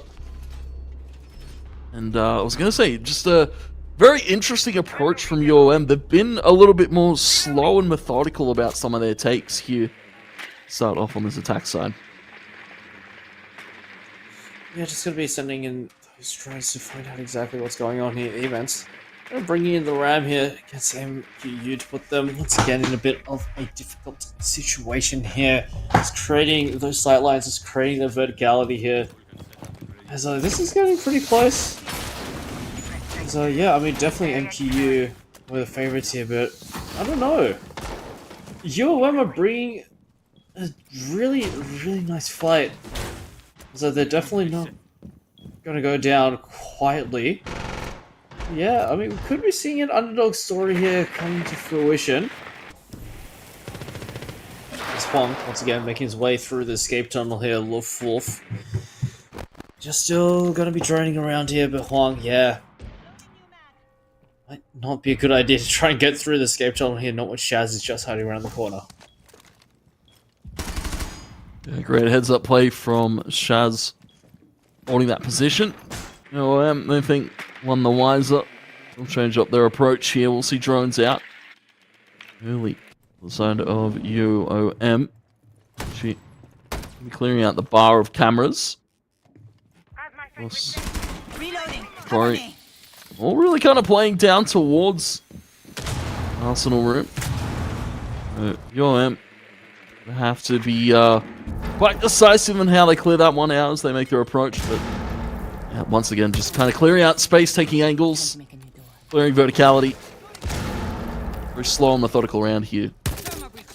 Yeah, little fourth pellets. Being taken out, not going to get through the hatch that easily, but the boogie coming in as Nuke. Not feeling too safe here. Just going to be backing up. Finding a new angle to play with. Finding a new avenue. Try and hold UOM back here, but a minute left on the clock. Wolfwolf is opening up those hatches left, right, and center here. MQU, that nowhere is safe. A minute left. MQU still just holding steady. No one dead just yet. This late into the round as well. Not a single hit dropped. Not a single bit of damage dealt either. Yeah, the situation's very strange. I was going to say, at least we normally see at least one player taken out. We'll see. Chaz, though, on Quant on the stairs. Need comes out there. Also, Chaz to reposition. Does have the help of ACOG, so if this Blackbeard walks up, they will be taken out. Beautiful angle there from Chaz. Finally, that first fight will go the way of Macquarie, and they'll double it down with the second one from Chef Jeff. There will indeed 16 seconds left. The drop in from Wolfwolf straight in towards the church, and all beautiful shots straight towards Sinzel. The church has been compromised here as Wolfwolf down pretty low as well. Just can't connect the dots, can't let the shots here. Chef Jeff coming up big with a triple kill here. Is holding it down in those tunnels. Plus, man, standing gun right on down without a second thought here. As MQU will hit right on back. It's 4-4. Yeah, very even. And I was going to say, you know, as I said, UOM's one of those teams that we really needed to see turn up. And I was going to say, definitely our props to them. They're turning up quite convincingly here on Clubhouse so far. Macquarie, of course, still have that veteran appeal, still have that veteran swagger to play out every round and claim them back for their own. So, you know, eyes are on the later stages of this game here to see where this one sways, because it's hard to pick which team's really ahead right now. I was going to say it's a lot of back and forth, trading tit for tat. One round we'll see UOM start off with a double, and then other rounds we'll see Macquarie start off with a double. So that round, a little bit kind of telling of how this game is going overall.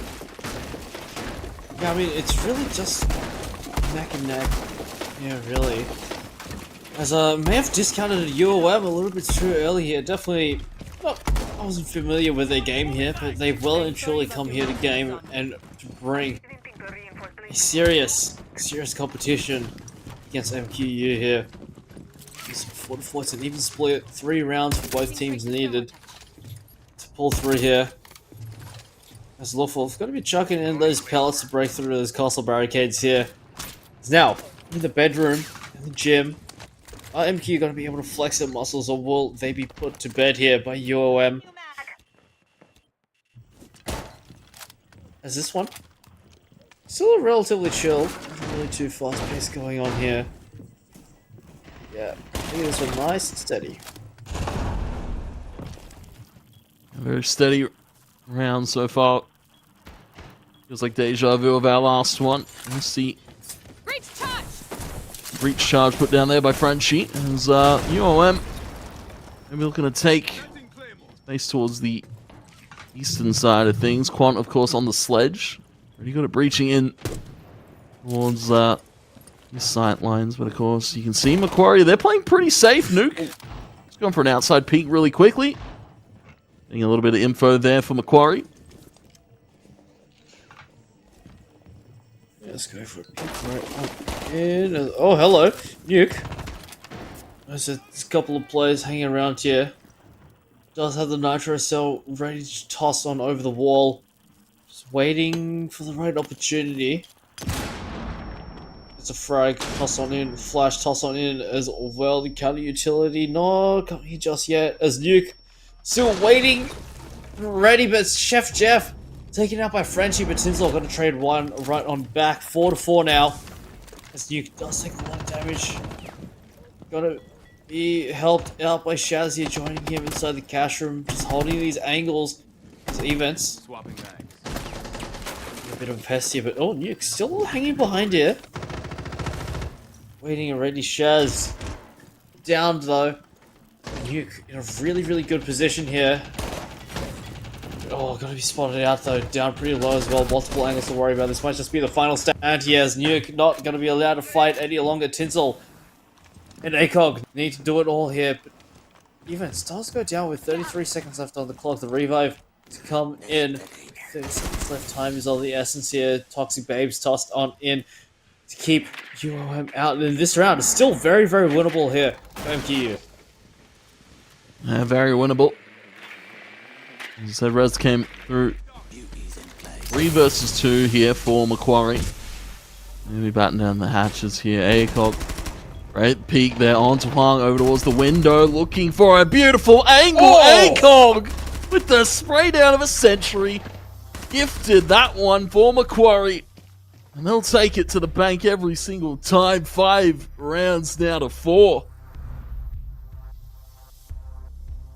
Just gonna be cashing in those checks. ACOG will clean them up. A triple kill found in the dying moments of the round. 5-4. MQU will surge ahead just a little bit more and get themselves to another ban phase here. Blackbeard rightfully taken out as army, also equally rightfully taken out here. As yeah, has been the 2 biggest problems for these teams respectively. It's 5-4. MQU up 1 here. Needing that extra final push, that extra final gumption to put themselves on map point. Defenders, protect your bombs from being Just need defused that by final attackers. push. I don't imagine UOM are going to go down without a fight. So we'll see 2 different change-ups here. Quant thinking about the Montaigne this time around. Macquarie. So, with eyes on the garage this time, a very pivotal focal point for both of these sides, right? UOM, they opted to give it up very early and then decided to fight for it a few rounds. So Macquarie, they have to make the important decision. Do they want to fight for garage this time, 10 or seconds remaining. do they want to give it up, play a little bit safer? You can stop worrying about what is now. Yeah, a lot of decisions to be made here. Yeah, the garage is going to be locked down here. ACOG going to be bringing in those ADSs to take care of any pesky natives. Oh, gonna go for a spawn peek here, are we, Mr. ACOG? No, not gonna be given a kill that easily. As Osa brought on in, essentially a pseudo shield. As Frenchie gonna be busting their way in through the lobby here, but oh, the legs getting shot on out. Didn't expect that one. Didn't see that one coming, did ya? As Shad's gonna be busting his legs Hello there. on open. With the impact of it coming in, Frenchie for an opportunity to get an early frag here. Frenchie's been the one to watch for all those early frags here for UOM. Bring up the wall a little bit there. Still garage control pretty good for Macquarie. It's just playing up on the high ground here. Tinsel spawning towards the lower side of things. Once again, another slow-ish round kind of coming to fruition here for both these sides. One will be able to walk up in the garage, though.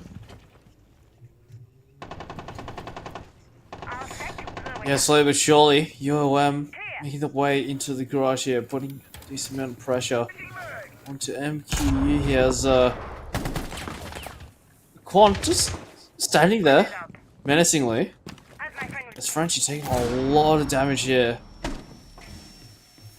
Still gonna hang back, a minute 23 left on the clock here as ACOG feeling a little bit of pressure. Oh, it's just a reload coming in. Cortavius to find ACOG. Especially with that Monty, it's been a pest and annoyance.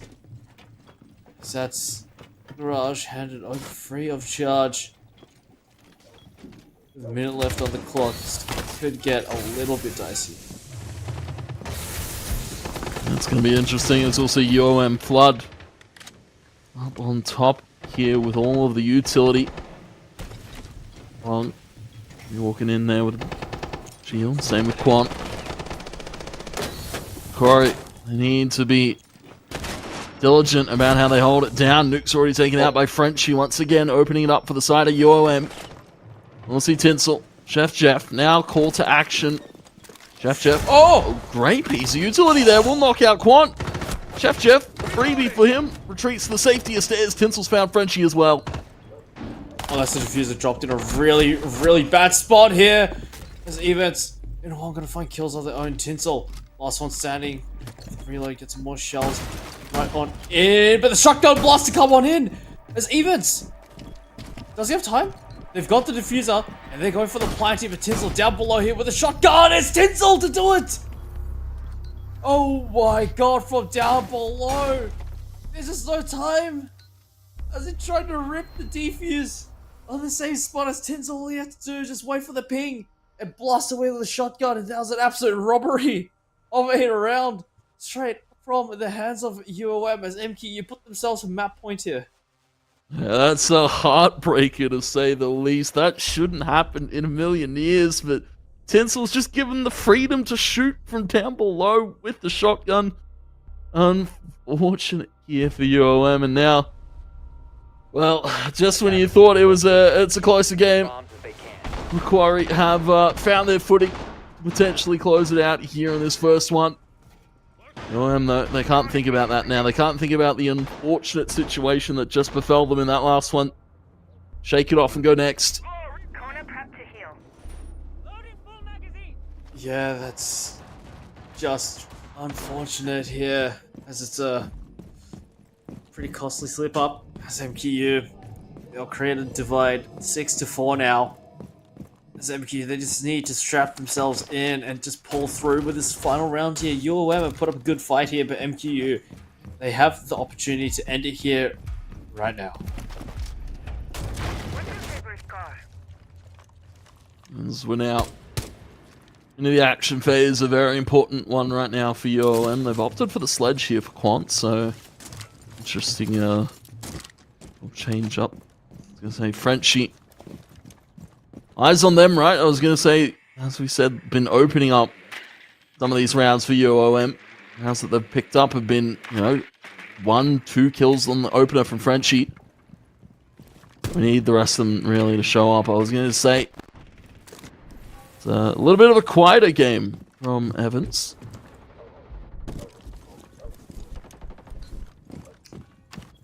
Yeah, Events sitting at 4-8, but getting some nice kills along the way, that's for sure. 2 minutes left.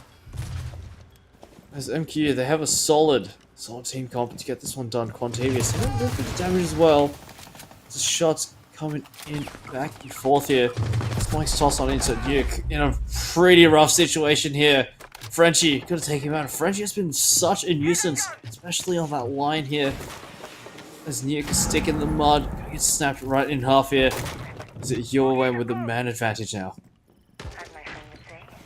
Man advantage, and Macquarie a little bit shaken about that one. I was gonna say losing Nuke early. Not where they want to be, but as you said, as we've spoken about, Frenchie want to open it up here. Chef Jeff working around towards the side of construction. And find a UOM player not ready for this kind of angle. We'll hear the blades do their work. Open up the verticality here for UOM. Swapping max. Minute left. Blinding them. This could. Oh! Events gets face full of self flashbang. As slowly but surely UOM closing in on the territory of MKU. Some beautiful shots do need to come in here. As Chef Jeff up top actually. Trying to find an angle down in, but just not gonna be finding much here. Nitro Cell toss on in. Quant is taking so much damage, but still somehow alive. Shaz also taking a lot of damage back in as well, but Thunderbird gonna be opting to give some health here. As Shaz brought back up to speed here. As still, Chef Jeff looking for an angle, looking for anyone to stray right on in. 15 seconds left on the clock. Time is of the essence here. 12 seconds left. Chef Jeff to find one onto Quantavious here. It's ramping up here. It's really getting real here. This is a golden opportunity for MQU to use here. 3-on-3 now. Frenchie fight one. Chef Jeff coming in on the flank. This one found, but the diffuser to not go down.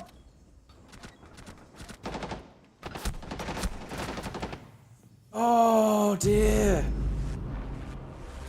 7-4. Just like that with one down. MQ have done it. They just needed that extra little bit to squeeze it out. And they've done it here. They've secured map 1 here on a Clubhouse. 7-4. I mean, UOM did put up a really, really good fight here, mind you. So it was not an easy victory for MQU. But they are one step closer to getting themselves to the grand finals here. Yeah, I was gonna say UOM definitely had their number in the early stages of that game, but then it kind of just all fell apart after that. Unfortunate. I was gonna say fortunate clutch for Macquarie, unfortunate clutch there for UOM. I was gonna say a props to Tinsel for that one, and I was gonna say Macquarie, as we expected, after they find that round, just all the confidence is theirs. They've got UOM on the back foot, and it just kind of all crumbled apart from there. But we got a Chalet next, and it should be an interesting one, and hopefully we'll get to see UOM bounce back. Yeah, hopefully we do get to see a rejuvenated UOM on Chalet here, but just gotta wait just a little bit to get everything in working order. So we'll cut to a quick break. We shall be back very, very soon for Chalet.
Welcome back to AEL University Elite Series for Rainbow Six Siege.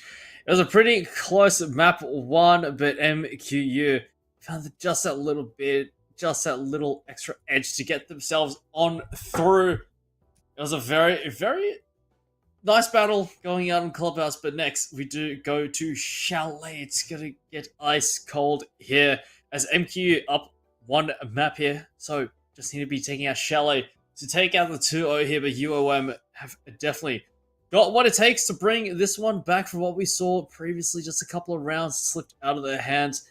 But this is UOM's map pick that MQ do go into, so there's definitely potential for an upset here and for this to go to a map 3. Yeah, it has the makings of it, right? I was going to say UOM had some early confidence. They found themselves some early rounds. And we're going to need to see them do the same thing here on Chalet. Of course, their map pick now, as you said.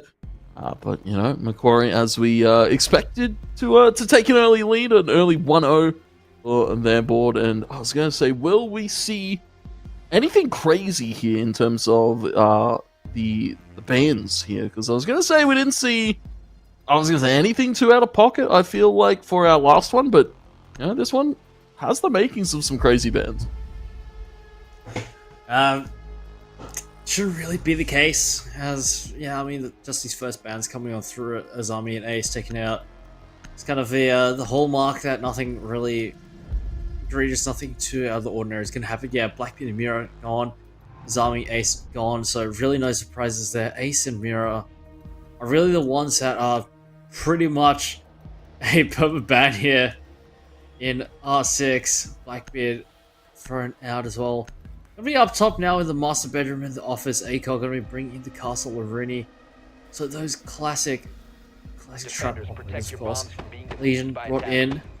As a Chef still opting for the Thunderbird.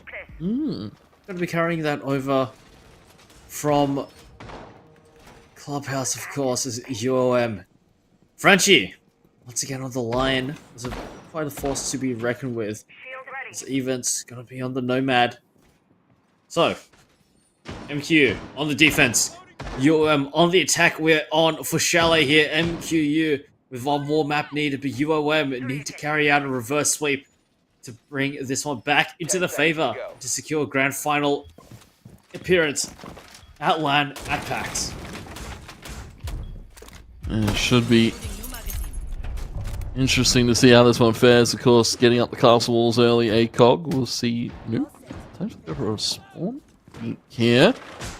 But I don't think UOM are going to go this direction, so unfortunately, not really going to be netting all too much as well. Shad's going to be going for a little bit of a spawn peek themselves. Nice little angle through there. But nothing. Going to be paying off there. UOM, smart call to stay away from those pesky angles that Corey might be looking to implement. Yep. That's the office window. Blown open as okay. Nuki. Get a little bit too antsy there. As events will punish the run out. As yeah, MQU, they try to go for an opportunity there, but just not presented to them. As Nuke will hit the deck here. As UOM taking this one nice and easy, nice and slowly. It's just being out. The electronics there. IQ brought on in. It's been a 50. Slowly but surely, UOM making the way through the library into the mezzanine to just get that little bit closer to MQU. See Tinsel playing behind lasers here. Making their approach. Oh! Long almost getting caught out there, but Tinsel not able to find the finalizer. So Huang quite happy to walk away from the fight a little bit padded up, but still alive. Of course, is being ever vigilant. And that angle could be really swung in a moment. Eventually, the rest of UOM, though, they are making their approach. Yeah, indeed, just walking right on in. Lawful. Taking the utility as they go. Concussion. Also, not going to be finding much there, but Frenchie. Oh! Oh, huge. Absolutely huge with Chef. That E1D drone could have been absolutely nasty here, giving UOM the advantage to advance on forward. So very nicely done, but Luftwolf going to trade one right on back. So now it's even 3 on 3, 37 seconds left on the clock. IQ spotted out as well. Shaz playing behind the global shield, trying to find something, but Chef going absolutely big. Double headshots found and just around the corner. Oh, Chef just wasn't ready for it. Quantavious going to come right on in. It's a free kill handed over, but Luftwolf dead as well. So all on Quantavious to pull this one off with 18 seconds left and a window to get on through. Not going to be possible here. Shaz going to hold it down as Quantavious. A lot of work done that round, just not enough to put UOM in the winner's seat. Yeah, great around out of Macquarie. I was going to say, just when you thought it was a little bit dicey, you know, I was going to say it all really stemmed down to Hong able to live there coming through that approach, but Macquarie, they're able to cross their T's, dot their I's, and Shad's going to be bringing the Kite to play, because that made it through the ban phase here this time around, so Oh, Kite here for Macquarie. oh, interesting. I actually didn't catch that. I'm not sure how I didn't, but yeah, Kaid brought in. This is the first time we've seen Kaid in a while, so hello, Kaid. We're going to be bringing in his Electro Claws into the fight here. So reinforcements going up as a nuke on the Bandit, up to some trickery here, but it's going to be Shaz. Tossing him in. Oh no! Shaz. Not going to be sticking around here, going to be reinforcing the wine cell instead with those electric claws. Just trying to get the placement right. There we go. Got him right on in 2 minutes. 57 seconds left. Get this one in. MQ already at pole position here. So you're going to be fighting from the rear.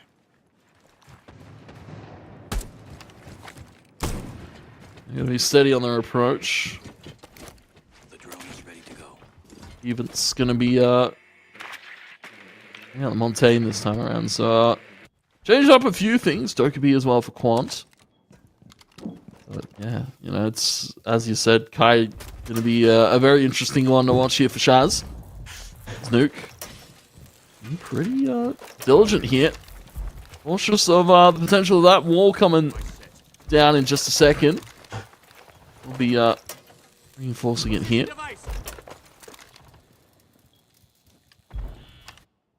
And that's what they call it. Bandit tricking is up to no good at keeping UOM out of here. As the double hard breach brought in for UOM, there's a lot of explosive power. There's a lot of breaching power brought on in, but currently the Gators Quantavious go for a bit of exploration here. But oh, Frenchie to get things kick-started. Shaz dead, so this Electro Claw still going to be active though. All is fine relatively for now here, but a minute 30 left on the clock here as your website just slowly get their advance in and make themselves known. It's Tinsel just looking through the shield. That's as if that recharge being brought in, blasted right on open. Shots coming in straight over Tinsel's head here. Chef Jeff find one straight onto Frenchie. Chef Jeff has really been adept at getting the man advantage back, or at least equalizing it. 3-1. He's been such an integral player in his MQ roster. Yeah, really good at finding those trade opportunities here. ACOG. Going towards the hallway, just kind of spotting up here using the barriers that they've got down here to kind of freely check between angles. Chef Jeff still. But towards the second floor here while everybody either down in the basement or on the first floor, so once again, Chef Jeff playing up on the verticality here and just catching players off guard. Luftwolf going to be taken out there. That's another from Chef Jeff. Will drop on through, maybe looking for a little bit more. Trying to catch on the Hog, and we'll be able to find it. Triple kill for Chef Jeff now. Looking for a little bit more. Does spot up Evens. And we'll be able to find it. Quad kill now for Chef Jeff. Oh my god. Chef Jeff is absolutely cooking you alive, just running around everywhere. His presence everywhere on this map is a phantom in disguise, and Quantavious of the Hail Mary down in through the hatch, not to be any day of the week. Just gone down without a second chance here. MQU 2-0. What an amazing, amazing performance from Chef Jeff here. Quad kill to boot as well. As UOM going to be sent back to the drawing board. UOM. What do they do, right? With Chef Jeff running around on this Thunderbird. See some different things be thought about here. We're going around 3. Already feel like the pace has definitely changed a lot since our last game, right? It was very slow starts, back and forth affairs here, but Macquarie looking like they want to dictate the pace this time around. And I was going to say dictate the play too. They've swapped up once again on the picks here. We'll still see guide here from ACOG. UOM, of course, thinking about a lot of different things. Going to be bringing the sledge, the line as well to play here.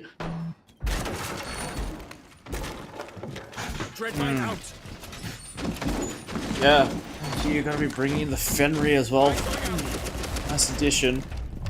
Yeah, this trapper operator is going to be really, really handy. It's a well-placed Fenry smoke canisters. Really, really useful when it comes to those dying seconds on the round here. Quantavius going to be opted for the line instead, events this time around.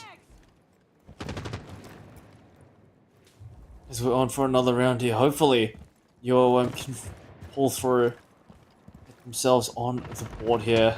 So it seems like MQ are more than comfortable on a chalet here. They've played it time and time again. They're definitely no strangers to this map whatsoever here. They're conducting themselves absolutely perfectly.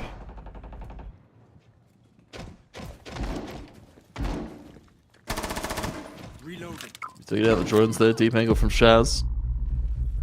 So of course, UOM. Have to be careful. Spam coming out of Shaz is quite good. Of course, we're walking up here, Montaigne. Chef Jeff once again. Starting off with a heater, but Frenchie was able to trade it back, but UOM already lost 2 in the process, and limping towards another. It's a double kill from Shaz. With a triple. It's overzealous. Macquarie. Now only 3 versus 2 here. Frenchie.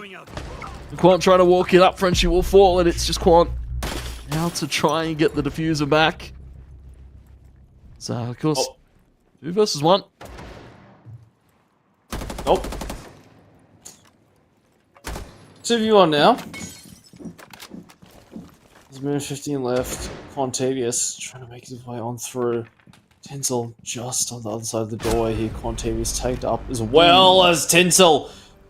Nice, nice shot. Not going to miss that one any day of the week. Just deleted right on out. It's 3-0.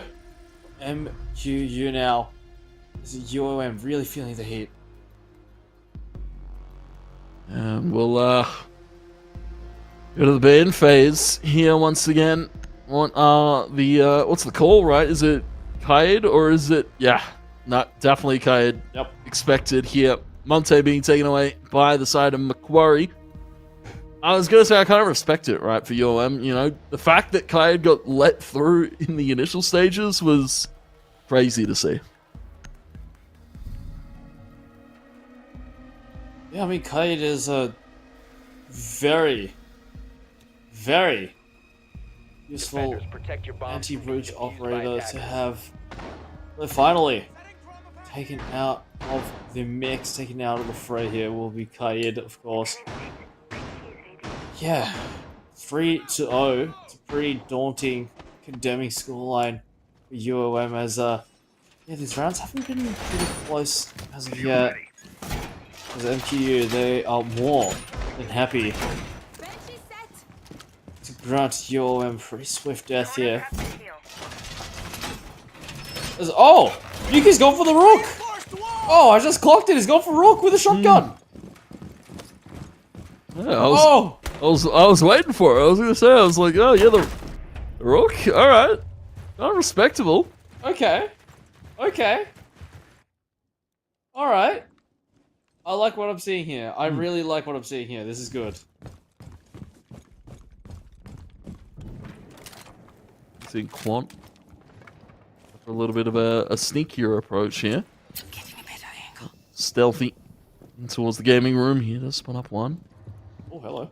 Across here, you can hear all the footsteps. He's heard the walk up. Chef Jeff. Oh! He's got the knowledge. He just knows that there's something sneaky going on here from UOM. I mean, yeah. That's just really, really unfortunate from Quantavious. There was an opportunity there, but Chef Jeff just snuck in right under his nose and blasted his face right on off. Cause yeah, that's a rough one. Let slip. There's an opportunity there, but just taken out here. Swapping mags. What's going on? 2 minutes left. And already Quantavious dead to right. As Chef Jeff just on an absolute rampage. He just does not care. He does not give a damn. Event's dead as well. And Chef Jeff well and truly on the hunt, on the prowl for more heads to take off. And, okay. Shaz going to be joining in as well. 5v2 now. One position revealed as well. Just waiting. He's got Frenchie. Something to happen. Yeah, UOM just looking beaten. Battered and bruised here. Gonna be crawling up, trying to clear out Frenchie. Chef Jeff will be spotted though. Great spot from Frenchie. Has to be careful. All of those windows are breakable. And Frenchie need a world of hurt. Off Wolf as well. Just trying to make some space back here for Frenchie to try and find a quick pick back here for UOM, but they're giving him nothing. It's a double kill from Shaz. It's another from Nuke. And that will be another round for Macquarie. Yep, another round. It's a shotgun for Nuki. Finish it off. 4-0 here. As yeah, this is MQU that is well and truly in pole position, well and truly in the driver's seat, commanding these rounds here. As UOM just really haven't been able to find the answers here. 4-0, it's a 4-round deficit. It's looking pretty grim here as MQU well and truly on the way to Attackers round need to locate number and 7, defuse sacred number 7. Yeah, sacred number 7. As, we'll go round 5, of course. Still chances for UOM to claw back, but Setting trauma pack. looking a little bit rough at the moment. Of course, this time we'll see down towards the snowmobile, down towards the wine cellar. That's where those bombs are placed. And for the side of Macquarie, of course, you know, once again changing up, you know, showing flexibility. We'll see once again on the Rook, but we'll see Legion. We'll see Clash this time for ACOG. So my eyes are on UOM. How can they breach in towards the wine cellar and the snowmobile?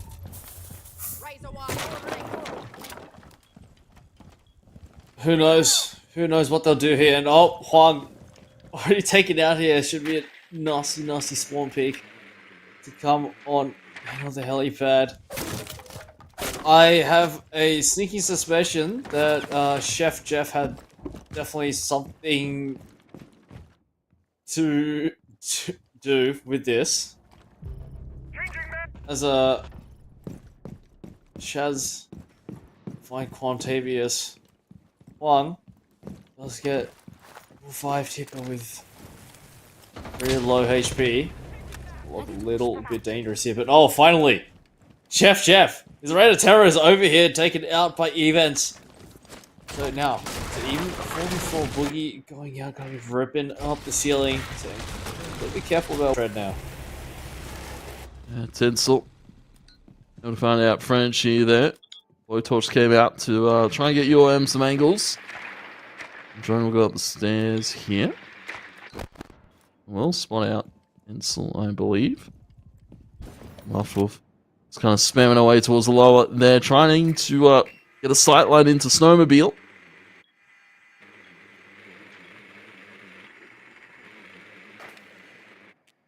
Yeah, just trying to find anything, any way back into this one. Luftwolf. And well to get Avenue in. ACOG still just holding them where they stand here. And Nuke just gonna be lying down on the floor, just taking a nap. Just taking this one nice and chill. It's an air jab coming in. Courtesy of Huang, not gonna be doing much else with just a minute left on the clock. UOM. They're looking subdued, they're looking beat up here, but oh, Huang to find Nuke. There's something, but bit of a nightmare laser gate to get on through, but she has to find one onto events. And Luftwolf and Huang. There's a possibility, but with the HP, it's not looking too good here. Huang gets a goose stuck in the leg. That's information given over to Shaz as well as Huang just can't make his way on through, but courtesy of Luftwolf going to make his way on into the wine cellar here. Diffuser to go down here. Huang going to get that one big smart here. Oh, AGON with a swift peek right on in, and AGON to clean up shop here. Oh, quick reflexes, nice shooting as well. MKU continue this win streak of 5-0 now. And yeah, I don't really have any words for UOM right now other than it's gonna be rough to go down like this. Hopefully they can bring this one back. Yeah, hopefully they can lock it in. Because I was gonna say, one more Macquarie Fine match in series point. 2 more and it's all over. UOM, they really need to put their best foot forward going into these next few rounds, because Attackers need to locate otherwise they'll be finding themselves in that 3rd and 4th place decider.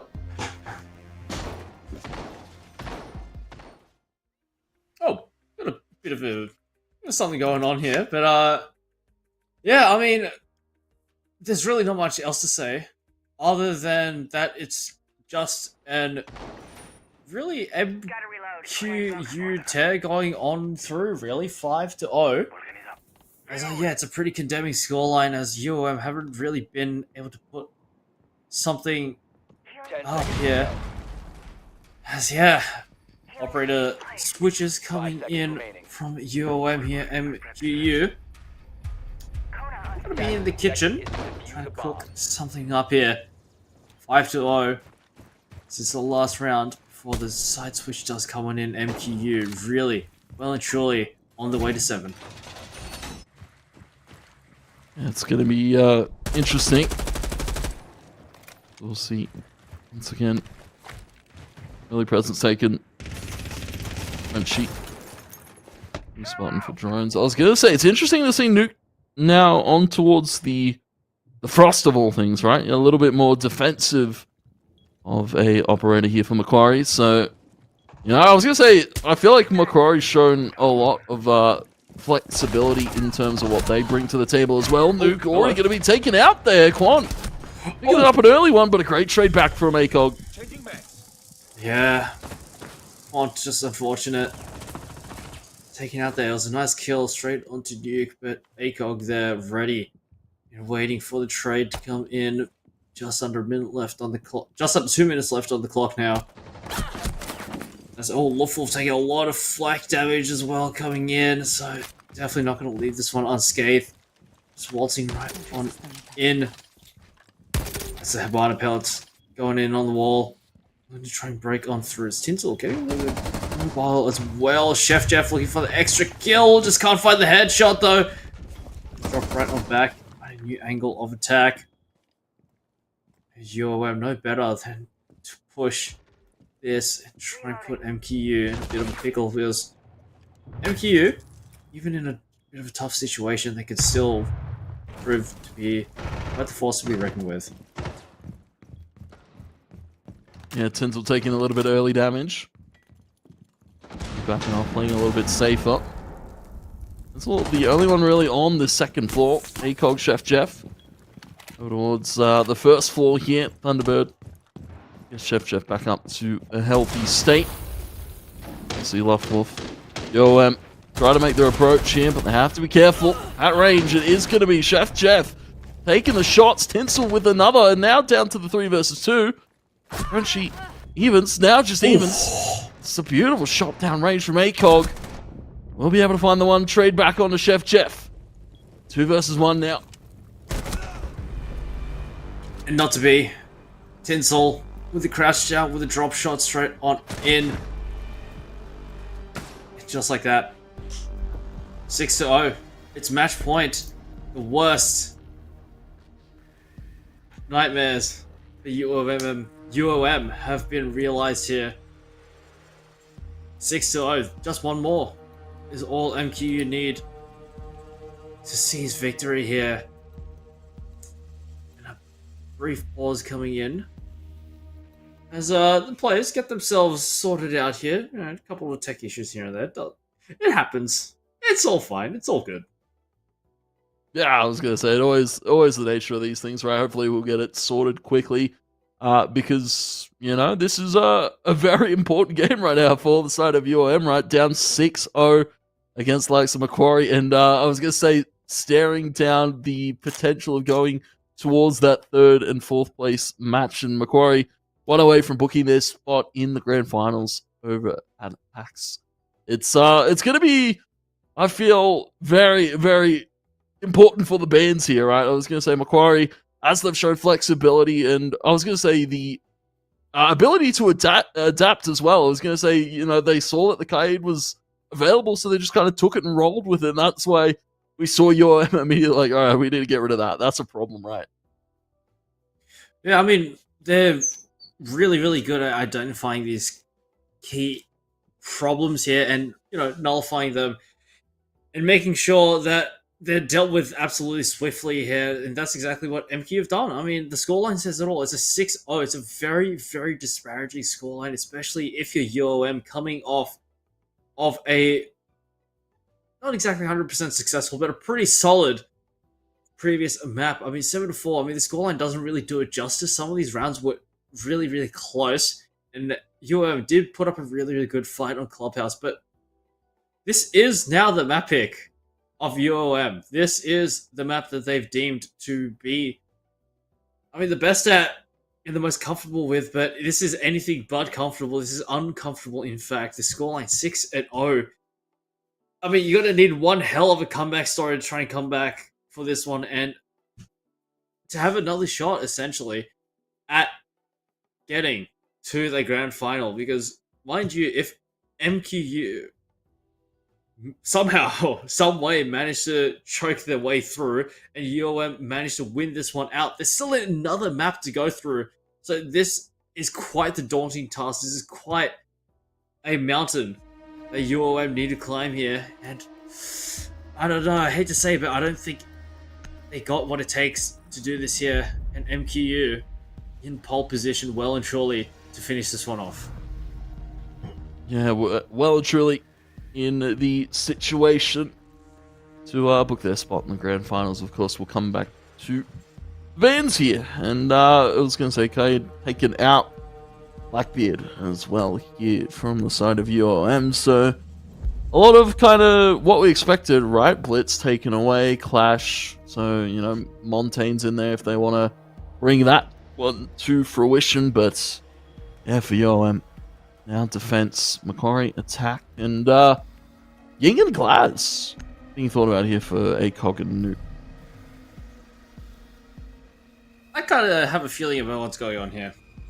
Yeah? Considering the fact that they brought the Maru in, throw the smokes, throw the flashes, get the plant down, just completely blind and smoke the hell out of UOM, and just finish it off clean. That's kind of what I'm seeing here, and considering the fact that Shaz is brought in the line as well, gonna Bomb located by attackers. stick in the mud, as I like to call it.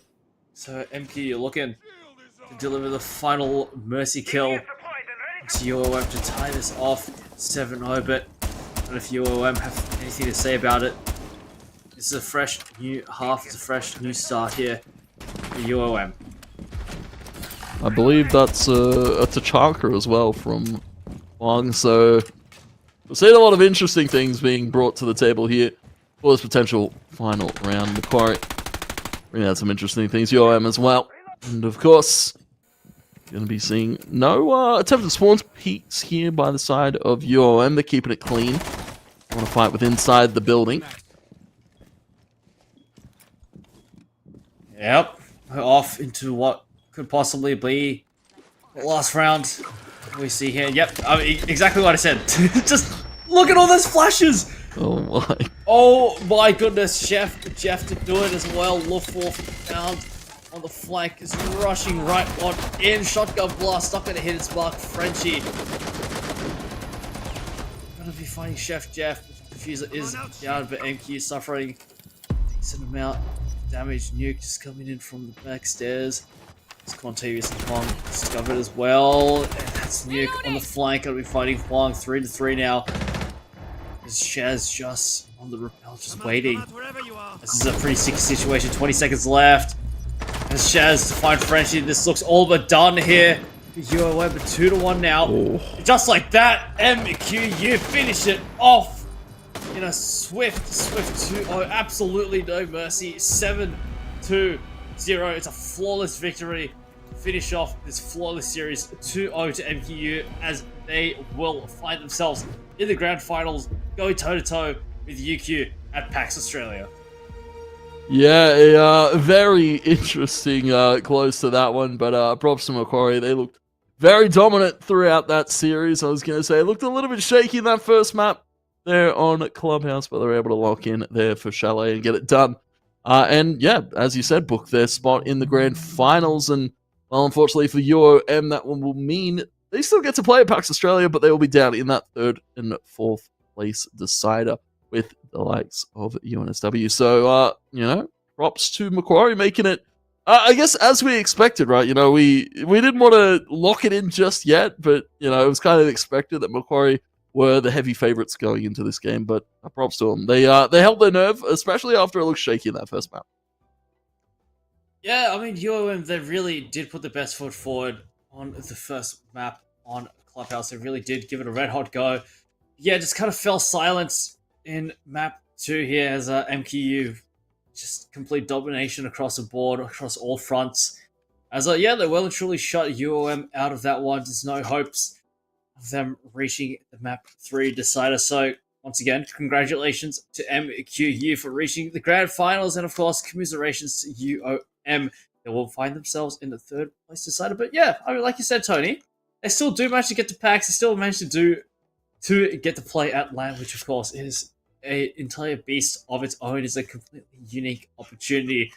So yeah, UOM still with a good takeaway from this 3rd place, and also a LAN performance. It's going to be pretty good.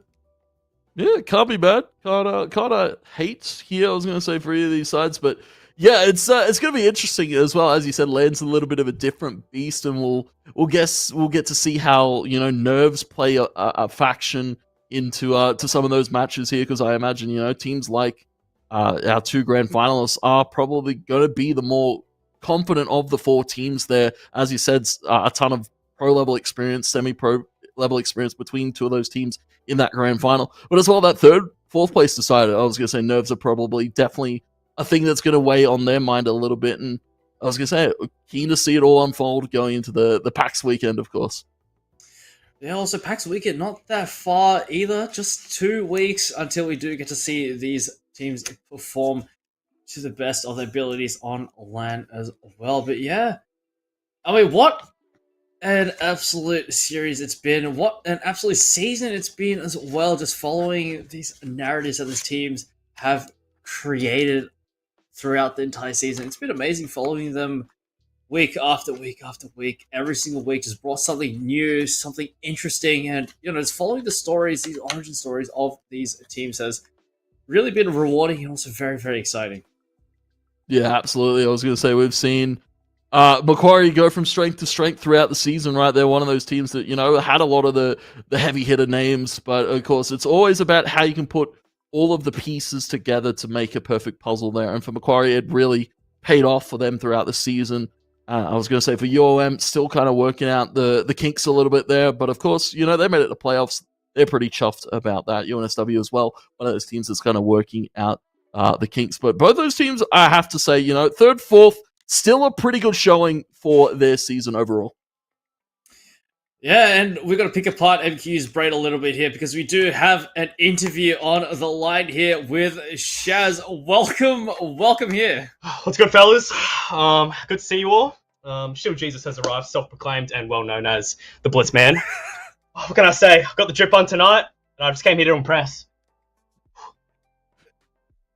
Yeah, I mean, you well surely did. I mean, it was a pretty nice series 2-0 to cap it off. I mean, first one on Clubhouse was a little bit close, but how'd you guys manage to bring it back to a nice 7-0?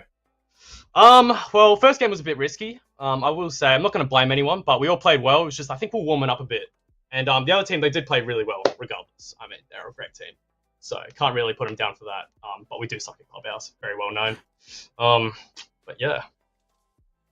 Yeah, fair enough. I was going to say, how, now that you guys are in for the grand finals at PAX, what's the prep going to be like going into such a very important grand final for you, Shaz? Important. It's a strong word, because it is. The preparation. So, we're going to be scrimming 24/7, 7 days a week. We're going to be making sure we're ready for it. Mental fortitude. We're going to be meditating pre-game, every game. And, yeah, honestly, but apart from that, it's all about fun. Fun is the word.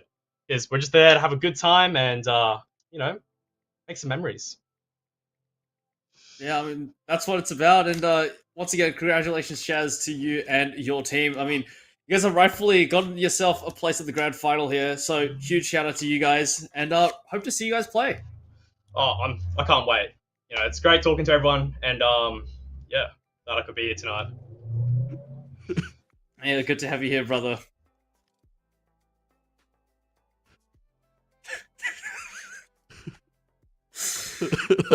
That was great. It was cool to see. I was gonna say Shad's very confident, and I was gonna say putting in the hours behind the scenes. It would seem 24/7, very very serious about his practice. So I was gonna say I hope to see a Macquarie side that's like well and truly prepared for this one. Yeah, I mean, if you're streaming 24/7, you better hope that you've been prepared for that one. I mean, I like the meditating and the having fun. That's the important part. Really spoke to me, of course. Yeah, you're not meditating, get yourself in Zen mode. And, it is all about having fun. But let's take a look at what fun we'll be having here at PAX Weekend. Everything has been set in stone here. Grand final, locked in, UQ versus MQ at PAX Australia. And, of course, third place matchup versus NSW versus UOM. Wow. Finally reached it. We're just at the end here. But all that stands is PAX Australia. Yeah, all that stands is PAX. And I was going to say, this is going to be an exciting grand final, right? UQ, Macquarie, two of the teams we kind of expected to be the heavy favourites. And they'll get to show it. They're out on the stage at PAX. And for the side of UNSW as well, UOM, they'll get to show out in that third place decider. But yeah, I was going to say, I'm still thinking about that's Shaz's interview. Always fun to see. Hopefully we'll get like a fun interview like that at LAN. It'll be fun. Oh yeah, I mean, yeah, when you can see them face to face, it's gonna be great. But what I'm most looking forward to is the interactions between the teams at LAN. I mean, you get to see your opponents. That's the best part. So, the energy is going to be there. It's going to be absolutely awesome. The jeers, the calls coming in, the yelling. It's going to be absolutely amazing. But yeah, I mean, what an amazing night we've had here. It's been fun. But, of course, we've got someone to thank here, don't we, Mr. Tony? Absolutely. We've got our sponsors. Absolutely. We're going to thank our lovely sponsors, AGON by AOC, the #1 gaming monitor brand in the world. They provide the best in-class monitor solutions for gaming and all other needs. And of course, HyperX and Officeworks. Power your game with the latest HyperX gear at Officeworks. When you need speed, control, and zero distractions, Officeworks has got the tech. Discover gaming gear made to handle serious play. And of course, last but not least, Indomie, the noodle partner made with high-quality flour and selected ingredients and spices. A plate of Indomie mee goreng will certainly brighten up your day.